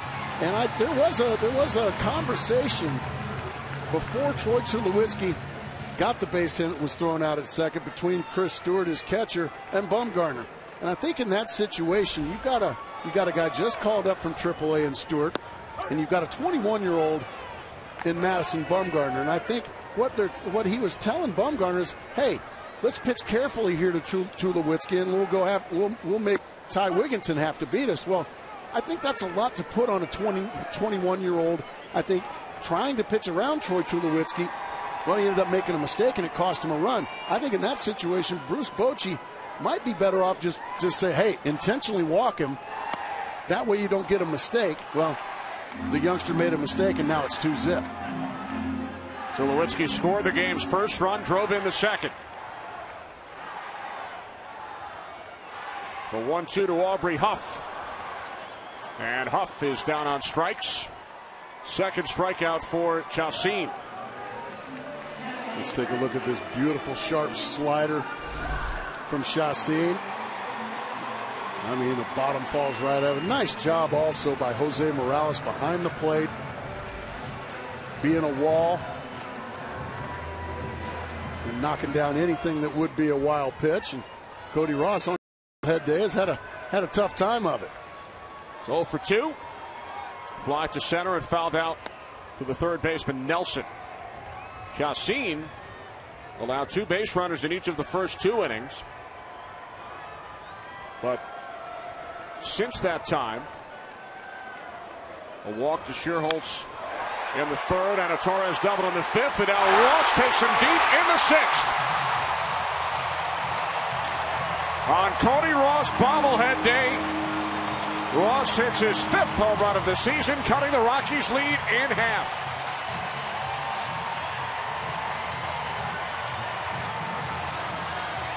Well, it's only fitting. On your bobblehead day, you get a mistake and you smash it into the left field seats, and all of a sudden, this crowd has not had much to talk about. Yeah, go ahead, Rosie, down there with the bobblehead. And now, all of a sudden, this sellout crowd has come to life. 5th of the year for Ross. He extends his hitting streak to 6 games. 10th home run allowed by Chacin, and now strike 1 to Brandon Crawford.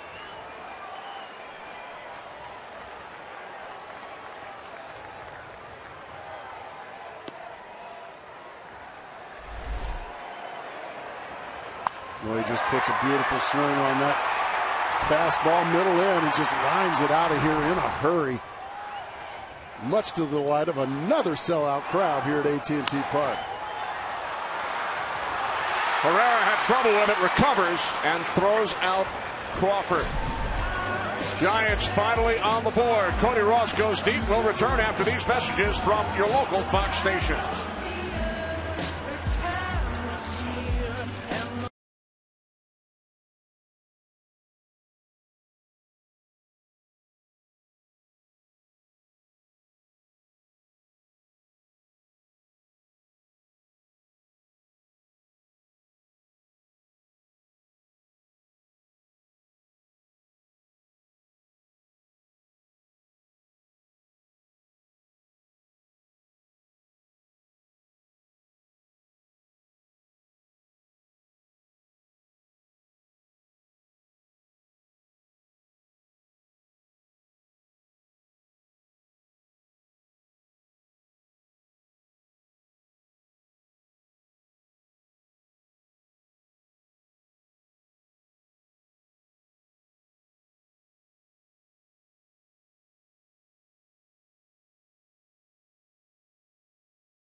Saturday baseball presented by Sprint. All together now. We move to the 7th here in San Francisco. Rockies leading the Giants 2-1. Colorado scoring a run in the 5th. An unearned run. And then another in the 6th. There's Cody Ross, who went deep for the Giants in the bottom of the 6th inning. And now Ty Wigginton leads off in the 7th. The starting pitchers marked through 6 innings. Bumgarner 67 pitches, Chacin 102, so a difference of 35. Yet the Rockies and Chacin have the lead. They've found a way. Anything they've gotten at all off of Madison Bumgarner, they've taken full advantage. Line drive, base hit into left field off the bat of Wigginton. So the Rockies have the leadoff man on for the 3rd consecutive inning. Time for another game break. Sponsored by DirecTV with Chris. Guys, Clayton Kershaw with 9 strikeouts to the Reds, but Joey Votto strikes back. The reigning NL MVP is 8th of the year, part of a 4-run 6th. Cincinnati now leads it 7-2 as they move to the 8th. Guys? All right, thanks, Chris. So the leadoff man reached in the 5th, came around to score. Leadoff man reached base in the 6th, came around to score. Now Wigginton starts off the inning with a base hit. That's not good news if you're a Giants fan. It looks like right now Ryan Spilborgh's going to be asked to bunt here in this situation. He took the first one down for ball 1. Spilborgh's 1 for 2, singled back in the 5th inning. You know, Bumgarner, for all the success he's had early in his career, here at home, only 1 win in 13 starts. That doesn't make much sense. And we talked about his lack of support. We're seeing it again today. Only 1 run through 6 innings for the Giants. A big swing and a miss at a slider. 2-1.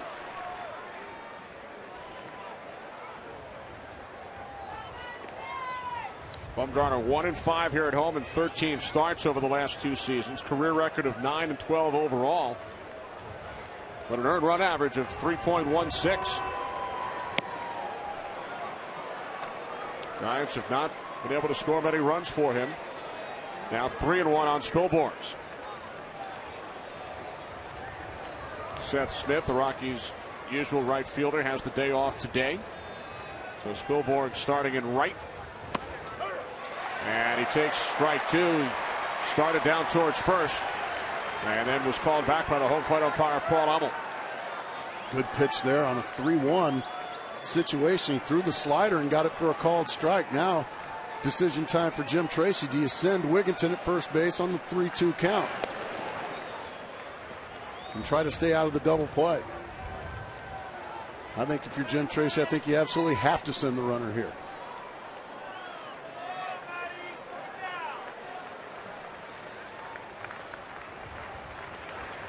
Wigginton holds. Torres on the run, and he makes the catch. Wigginton heads back to first, 1 away. Well, visit your local Lowe's to cast your Scott's MLB All-Star ballot and enter for a chance to win a VIP All-Star Week experience, compliments of Scott's. Wigginton on at first. He was an All-Star last year representing the Orioles. And now Nelson steps to the plate with 1 away. Top of the 7th inning in San Francisco. Rockies have lost 8 of their last 10.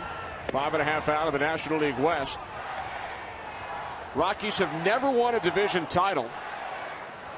They finished in 2nd place 3 times and with a wild card in all 3 of those seasons. Wigginton goes, and the pitch is fouled off to the right side by Nelson. Well, they were playing hit and run there. Wigginton got a huge jump. But Nelson fouled it off. He'll have to go back to first base, but boy, what a jump he had.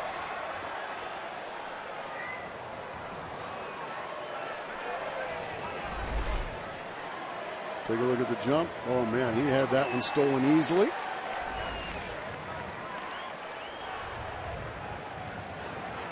One to Nelson, fouled off back behind third.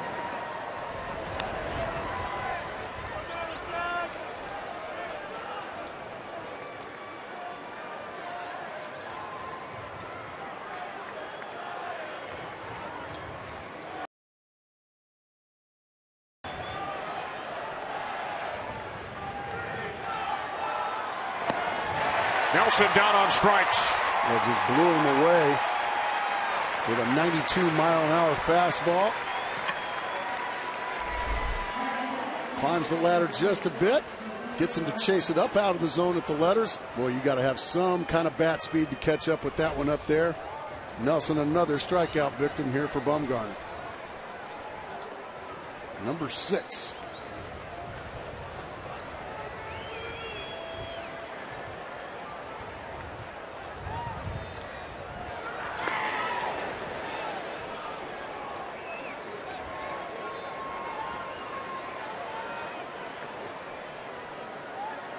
Two outs, top of the 7th inning. Jose Morales at the plate.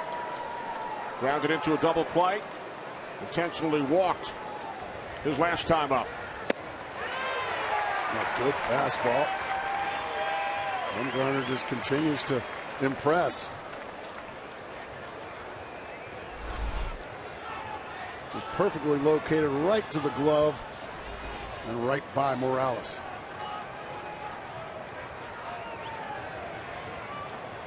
Todd Helton has come out into the on-deck circle should Morales reach. 1-1.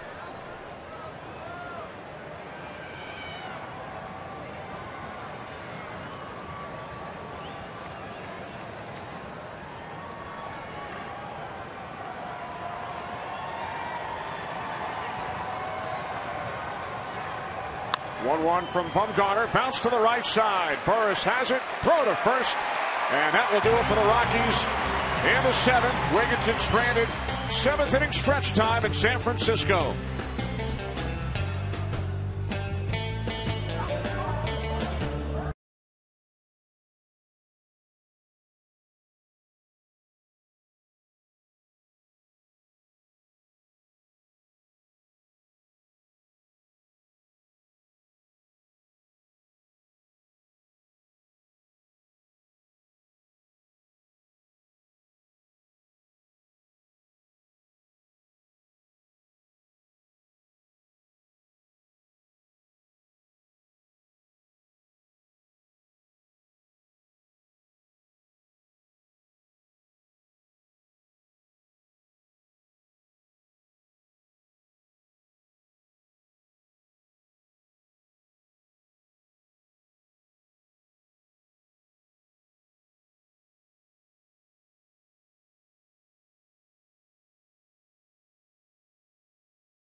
Presented by Sprint. It's sponsored by DirecTV. Don't just watch TV. DirecTV. By your local Lexus dealer. And by Men's Rogaine Foam. Use it or lose it.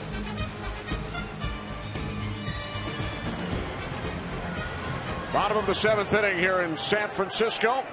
As 31-year-old right-hander Matt Lindstrom takes over for Jhoulys Chacín. One of the hardest throwers in the game. He can reach 100 sometimes. And then you throw a breaking ball for strike one. It's just unfair. So Chacín leads with a 2-1 lead. Lindstrom facing Tejada, who is 1 for 2. 7 straight scoreless appearances for Lindstrom, making his 26th appearance of the season. 97-mile-an-hour fastball straightens up Miguel Tejada.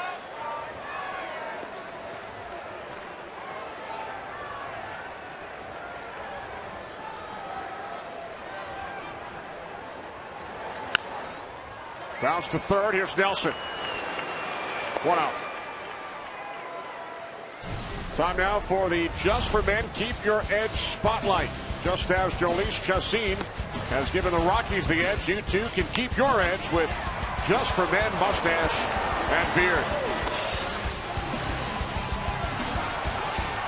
6 innings for Chassin.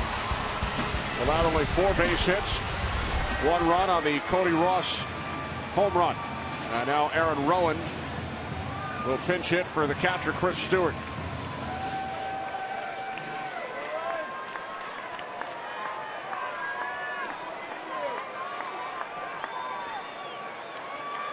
Rowan batting .243 this season, 2 for 8 as a pinch hitter. Fastball in for a strike, 0-1. Pat Burrell has come out on deck to bat for Madison Bumgarner. Just like that, Bruce Bochy emptying his bench, trying to find a way to solve these Colorado Rocky pitchers. So far, only Cody Ross's solo shot last inning is the only blemish for these Rockies pitchers today.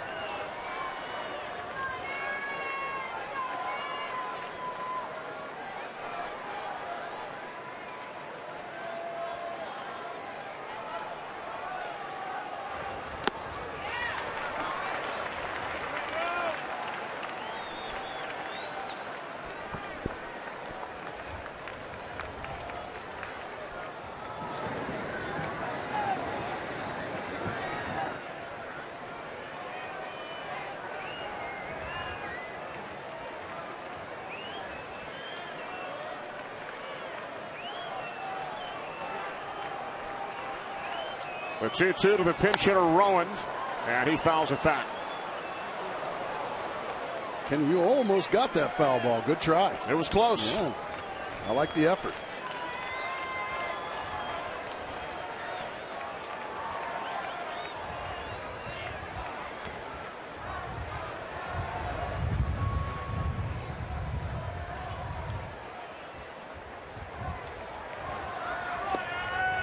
Full count. Aaron Rowan's laid off a couple of tough sliders down and away. He's worked the count to full. There's Pat Burrell waiting on deck. 1 out, bottom of the 7th inning. Rockies lead the Giants 2-1.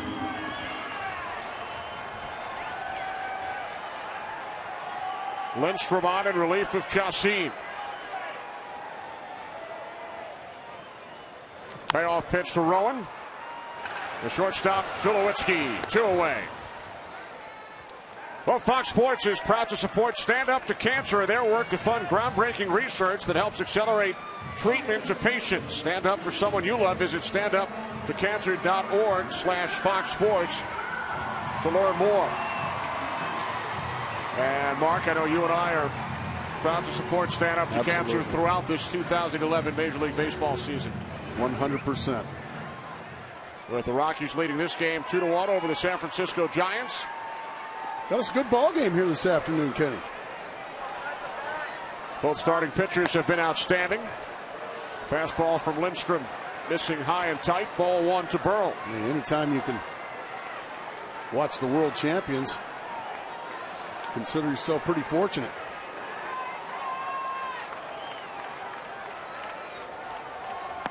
We send our thoughts and prayers to a former world champion, Gary Carter. Yes. As he fights his battle. Member of the 1986 world champion New York Mets. Absolutely one of the classiest gentlemen that I ever played against.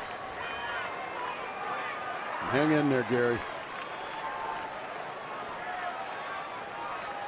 A Hall of Famer both on and off the field. Without question. Pat Burrell made his San Francisco Giants debut a year ago tomorrow, June 5th, 2010. And won his second world championship the last 3 seasons. Tulowitzki A 1-2-3-7, 3 ground ball outs induced by Matt Lindstrom.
Giants by a 2-1 count.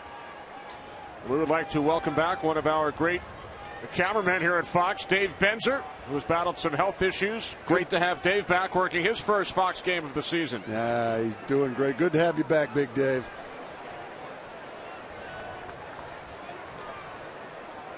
Dave and our entire crew doing a terrific job today as usual. As Seth Smith pinch hits for Matt Lindstrom. Jeremy Affeldt making his 28th appearance this season for the Giants. Affeldt will turn 32 on Monday. The veteran left-hander. Eli Whiteside now behind the plate after Stewart was pinch hit for in the bottom of the 7th inning. So a new battery for the Giants, Affeldt and Whiteside.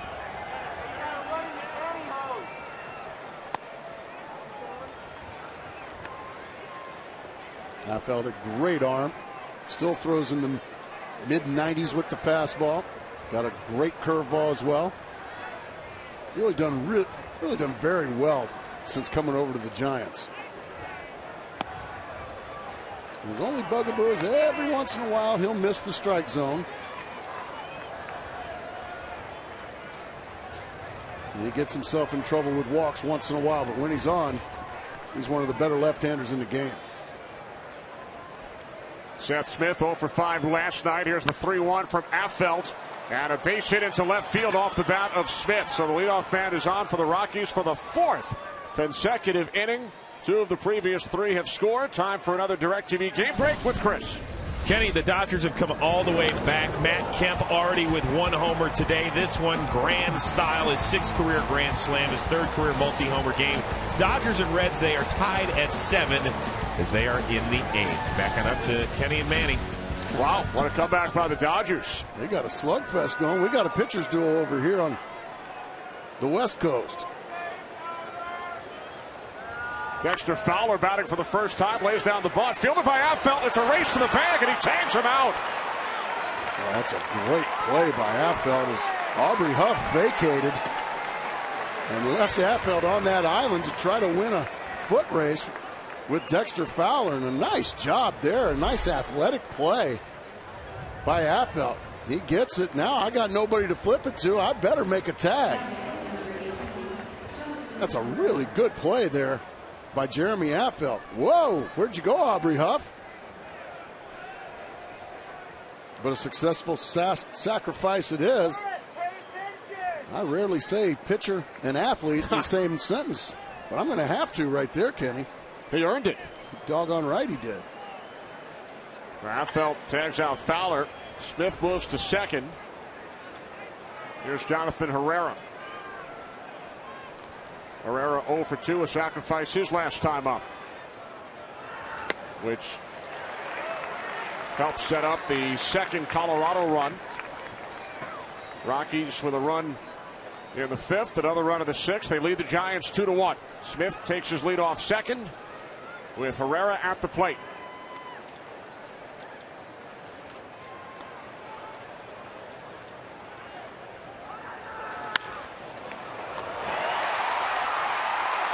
Smith back in at second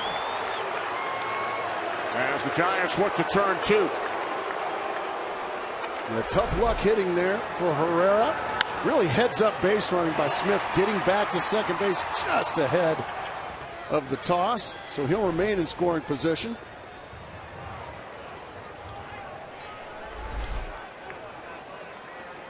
And a good call out there at second base by umpire Bill Miller.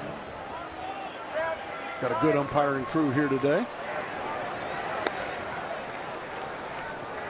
Ramon Ramirez, the right-hander in the Giants' pen. With 2 outs, Carlos Gonzalez. 0 for 5 lifetime against Jeremy Affelt.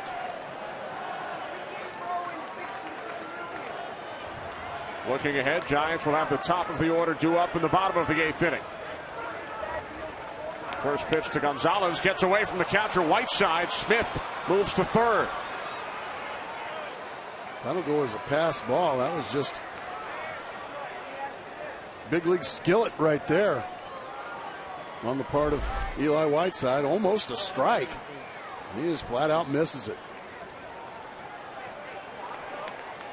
So now that big curveball that is a big weapon for Jeremy Affelt might have to be scrapped in this situation, because you worry about a possible wild pitch now with a guy on third base.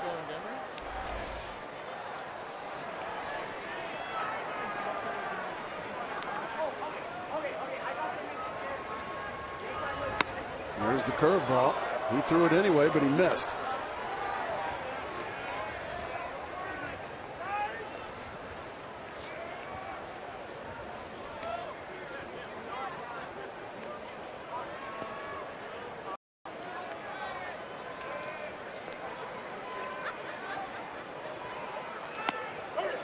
Came right back with it again and got it that time.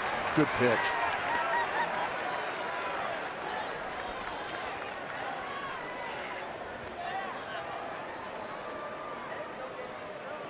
Two balls, 1 strike. 2 outs, top of the 8th inning. That's why I live here in the winter.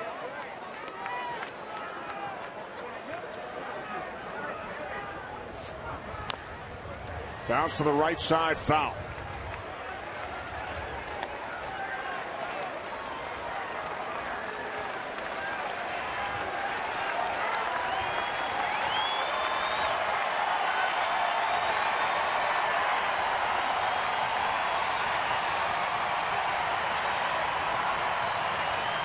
Two and 2 on Carlos Gonzalez.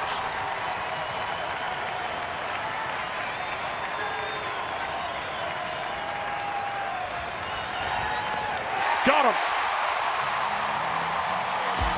Middle of the 8th. Still 2-1 Rockies.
By Sprint is sponsored by Chrysler, imported from Detroit, by Viagra, and by Valvoline Next Gen.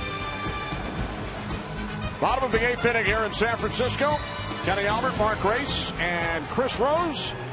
Rockies lead the Giants 2-1. Third pitcher of the game for the Rockies, 36-year-old right-hander Rafael Betancourt. He will face the top of this Giants order. And the Giants starting to run out of outs here. They're down to 6 more outs left. So they're going to have to make something happen, but they got the top of their order. As you said, Kenny, these are the guys that are supposed to do the job for you. The Rafael Betancourt, one of the better setup men in the game. Andres Torres leads off for the Giants, grounded out twice, doubled in the 5th, and then was picked off second. Giants have won their last 3. They lead the division by a half game over the Arizona Diamondbacks.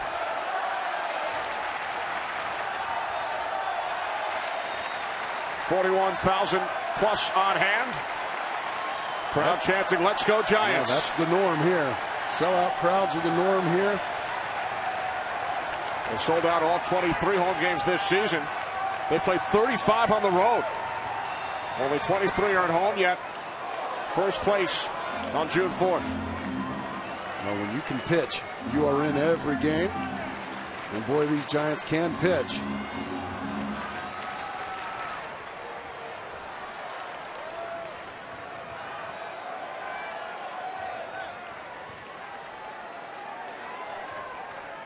Giants have won 11 games here at home by 1 run. 11 of their 14 home victories, including 7 walk-off wins. There's the Beard. Fear the Beard. He's getting ready just in case of a rally here by his offense. I don't know. I love it. I think he's good for the game. Absolutely. Yeah, you got to have people with some personality. Baseball's supposed to be fun, isn't it? Speaking of fun, did you catch Shaquille O'Neal's retirement press conference yesterday?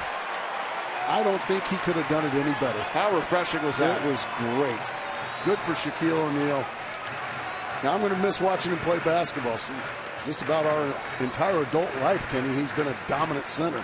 But boy, that was very Shaquille O'Neal-esque, I would have to say. That was fabulous. I'm sure he'll be joining our business. Well, he's a natural for it, that's for sure.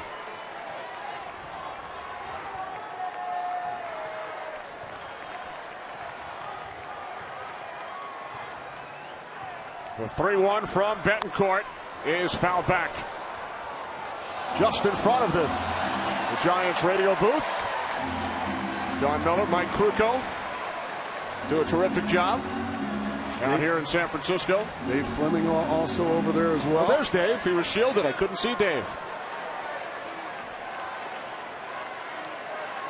It looks like they botched it. Well, what a great job those guys do. San Francisco very fortunate to have those guys.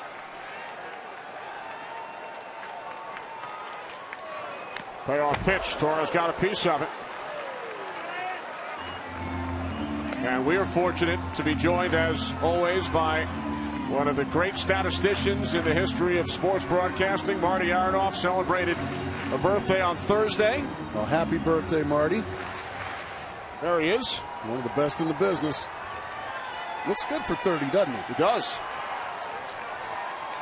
His birthday was acknowledged on the scoreboard here in the stadium between innings.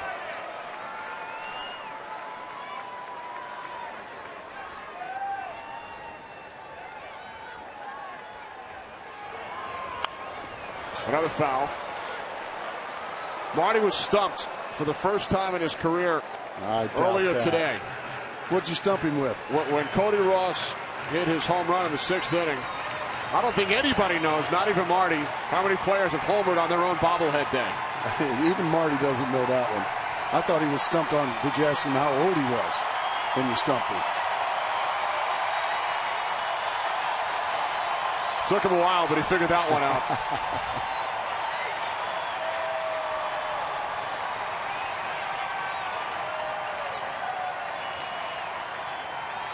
Payoff pitch to Torres.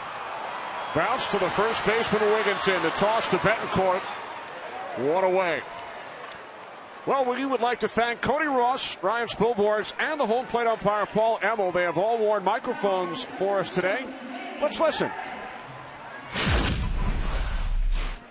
What's that? How much swing work?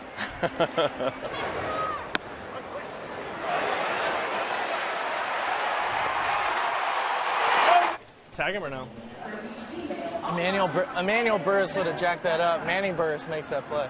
Come here, Mickey. Oh, boy.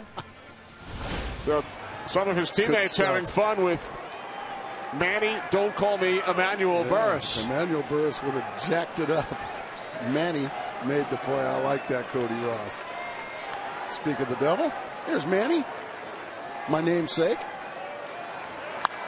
Manny attended Woodrow Wilson High School in Washington, D.C. Same high school, although not the same years as Marty Aronoff. I did not know that. A couple of years apart. I was going to say 1 or 2. I'm sure Marty signed his yearbook.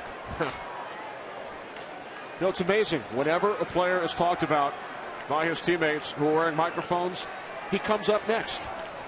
That's very true. Amazing how that happens.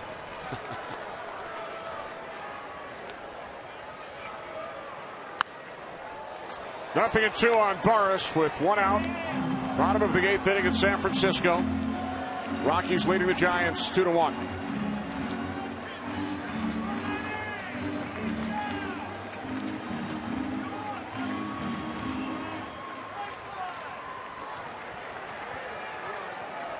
Sunshine here in San Francisco. 21-minute rain delay prior to the start of this afternoon's game.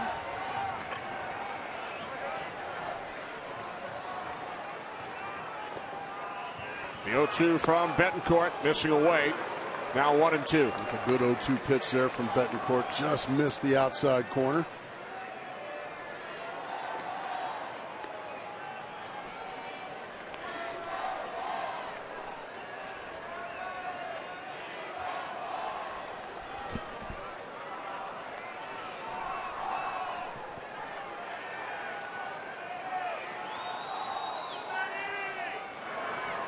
The 1-2. Second baseman Herrera, 2 out. Well, join Major League Baseball and the MLB Players Association in helping the victims of the devastating tornadoes that have hit our country. Support the relief efforts by visiting hearttoheart.org to make a donation and learn how you can help. Well, what a tough spring we had across the country. I saw another one just spun in Boston, in Massachusetts. That's a rarity. How about the game in Boston today? 14 innings. Red Sox over the A's, 9-8. J.D. Drew singled in Carl Crawford in the bottom of the 14th. Here's Nate Schierholtz with 2 away. Yeah, the A's scored 4 in the 9th inning off of Jonathan Papelbon. Just about every Red Sox got ejected by home plate umpire Tony Randazzo. But I wonder who was left in the 14th. I was going to say. But they came back and eventually won the ball game in Boston. Fastball missing away, 1-1 on Schierholtz, with the Giants leading, winning last night's game 3-1. And they trail this one 2-1, bottom of the 8th inning. Ramon Ramirez and Brian Wilson up in the Giants' pen.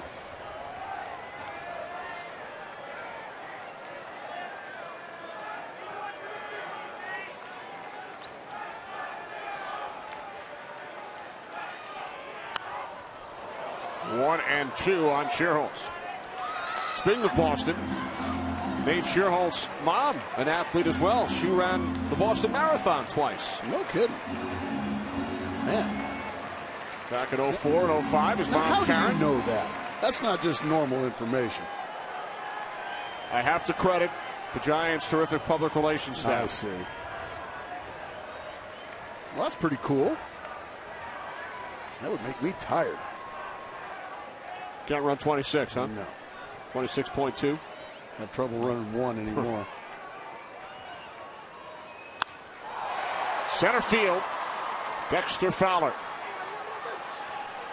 We head to the ninth in San Francisco. Troy Tulowitzki, he's been a factor in both Rockies' runs, will lead off.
One error for the Giants.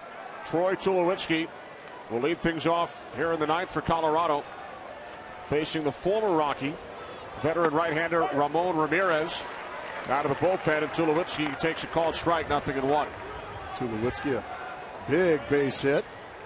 Right now, that's the difference in this ball game. To center field, there was a base open. And Madison Bumgarner decided to go after the all-star shortstop. And Tulowitzki burned him with a base hit to center field. And that's the difference as we speak.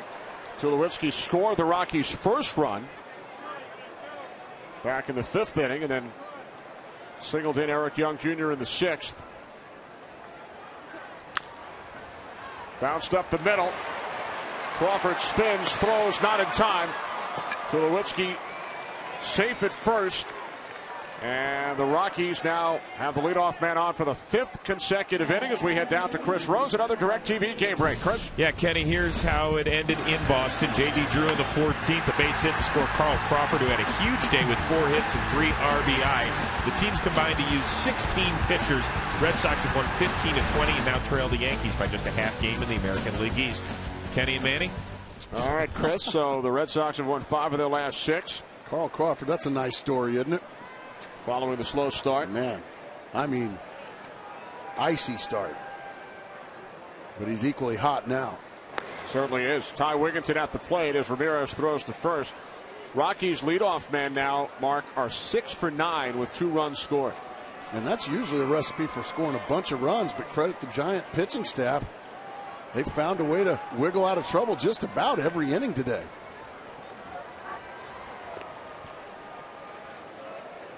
On the other side, Giants leadoff hitters are 0 for 8. And only 4 hits in the ballgame thus far for the San Francisco Giants. And this is a very typical San Francisco Giants game. They play a lot of low-scoring, close one-run ball games. Good breaking ball there. Wigginton run around, 0-1.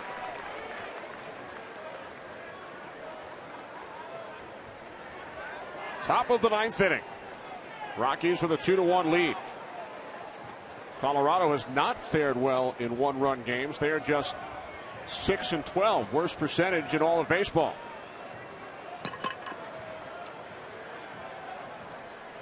The 0-1, fastball in for a called strike, 0-2. Well, beautiful fastball there, right to the inside corner, and that one just locked up Wigginton.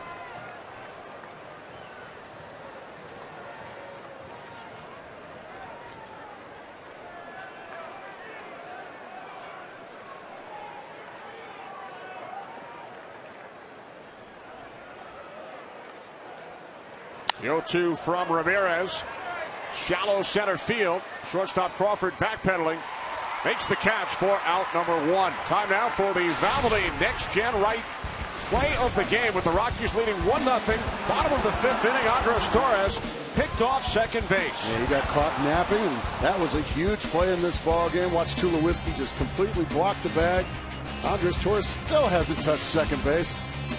That ended up being a nothing inning after Torres had doubled off the right field wall. The pickoff beautifully executed there by Troy Tulowitzki and Chacin. And really, that's been the last threat for the San Francisco Giants. Tulowitzki would then drive in the go-ahead run in the next half inning.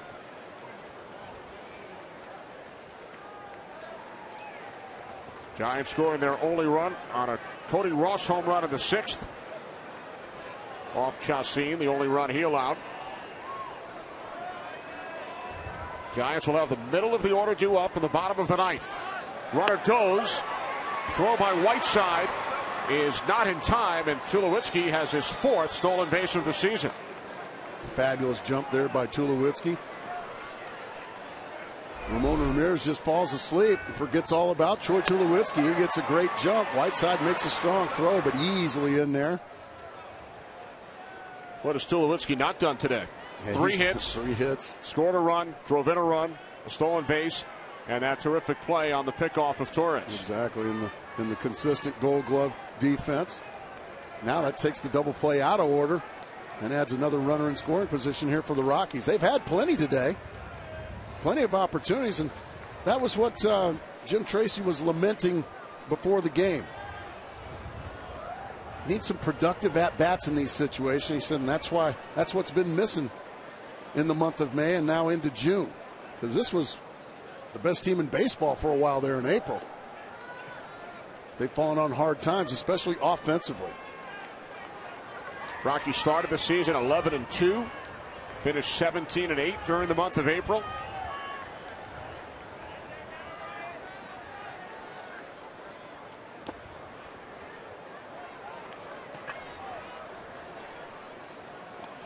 But offensively, Rockies just 12th in team batting average, 13th in the league in base hits. They've lost one of their top starting pitchers, Jorge De La Rosa, who underwent surgery yesterday in Los Angeles. Ubaldo Jimenez finally won a game for the first time this season this week, shutting out the Dodgers.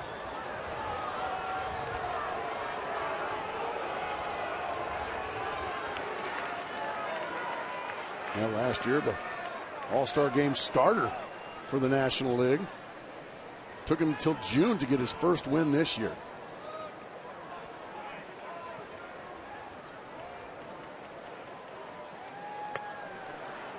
Ramirez missing high, now 3-1.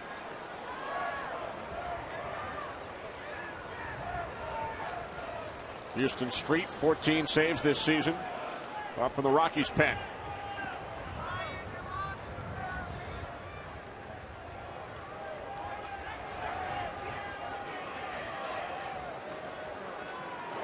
To Spilborg's broken bat, grounder to the shortstop Crawford. Tulowitzki moves to third as Spilborg's is thrown out. Good pitch there, 3-1 from Ramirez. Threw a little slider and got Spilborg's right off the end of the bat, broke his bat.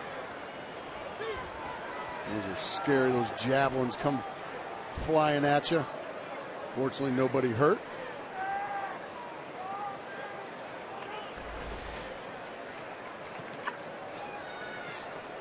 So with 2 away and a runner on third, here's Chris Nelson. Nelson 1 for 3, singled back in the third inning.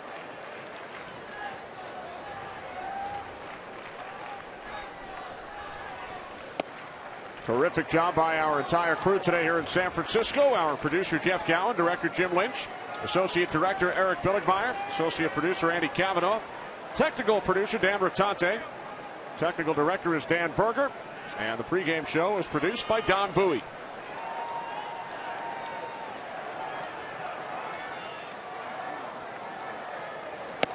Fastball missing inside, ball 2.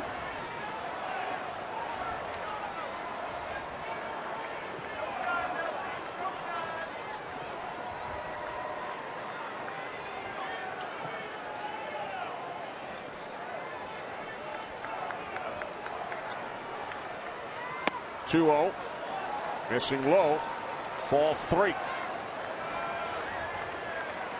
Tulowitzki, the runner on third. Morales waiting on deck. Should Nelson reach? Rockies lead the Giants 2-1. 2 outs, top of the 9th inning.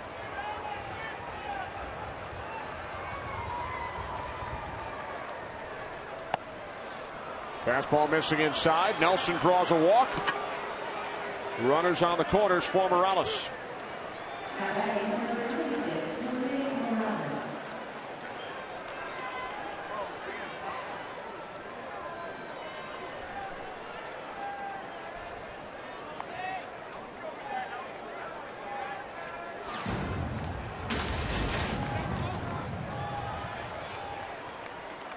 Jose Morales 0 for 2 is intentionally walked back in the 5th inning.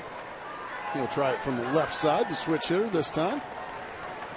He's had 3 at-bats from the right side this afternoon.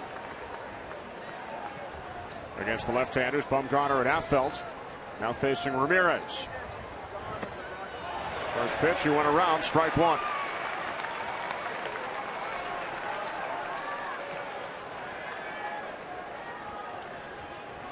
Todd Helton has come out into the on-deck circle once again, should Morales reach. A rare day off for the, in my opinion, future Hall of Famer, Todd Helton. I would agree.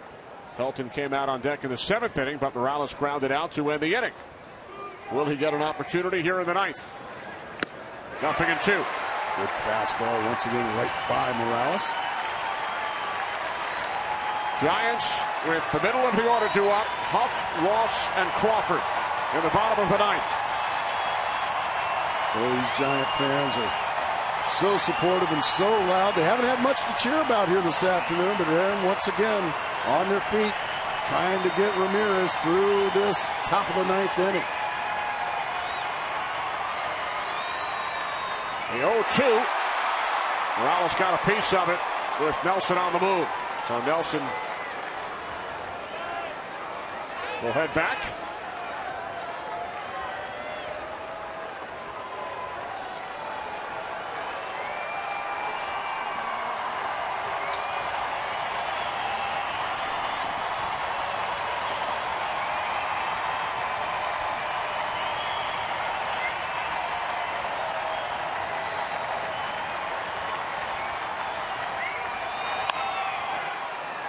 Crawford behind second with the flip.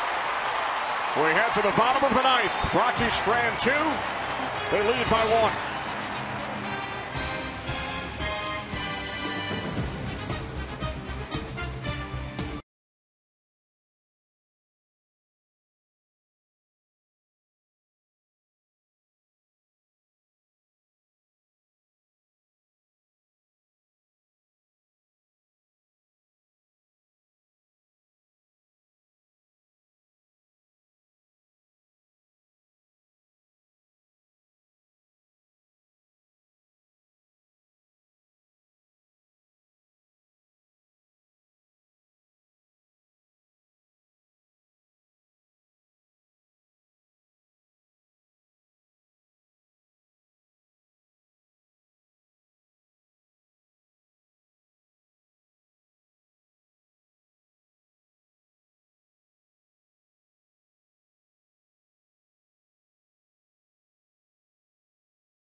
of the ninth inning, with the Rockies leading the Giants 2-1. Houston Street, the 2005 American League Rookie of the Year, across the bay with the Oakland Athletics. 14 of 16 in save situations this season. Houston Street got a unique delivery, a huge leg kick. All kinds of movement on his fastball. Hadn't had a save, though, since the middle of May. May 17th was the last time he's had a save, as Todd Helton comes in to play some defense. He hopes for one inning. Street facing Aubrey Huff. Huff 0 for 2 with a walk. He's 0 for 3 lifetime against Houston Street. Giants score their only run in the 6th on a Cody Ross home run. Ross is waiting in the on-deck circle as Huff takes ball 2.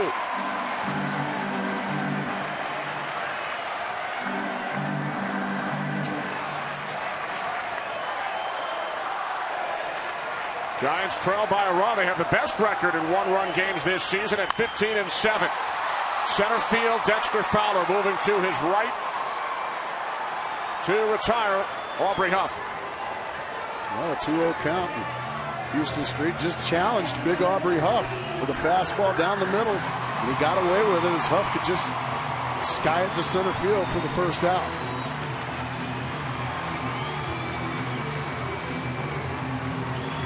Here's Cody Ross. We take you back to the 6th inning. Cody Ross drove in a couple against the Rockies last night with a double. This time a long home run to left field. And that has been it. You just saw the entire Giants offense here this afternoon, folks. First pitch. Shallow left. Shortstop Tulowitzki is under it. 2 away. 9 straight Giants have been retired since the Ross home run. And Cody Ross just ended the drama quickly with the first pitch out there. An easy pop-up off the bat. Houston Street threw him a slider. He was obviously looking for a fastball. He missed it. 2 quick outs here in the bottom of the 9th inning. And what a job by the Rockies bullpen. Lidstrom a perfect inning. In the 7th, Betancourt, a 1-2-3-8. And now Street retires the first 2 in the 9th. Strike 1 for the rookie shortstop, Brandon Crawford. And you rarely see any more closers pitch out of the windup. Usually see him out of the stretch, not Houston Street. He's unique that he uses the windup. Fastball missing away, 1-1.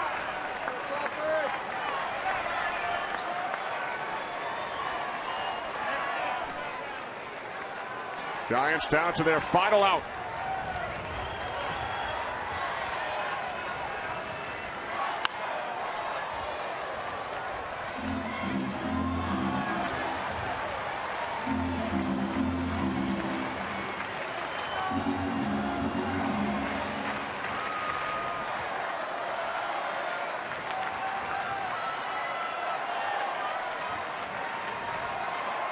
A 1-2 from Street. 2 balls, 2 strikes. Went with the changeup there and missed.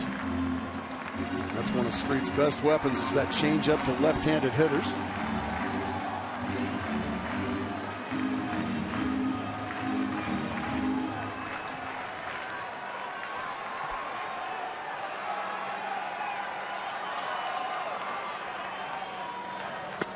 Full count.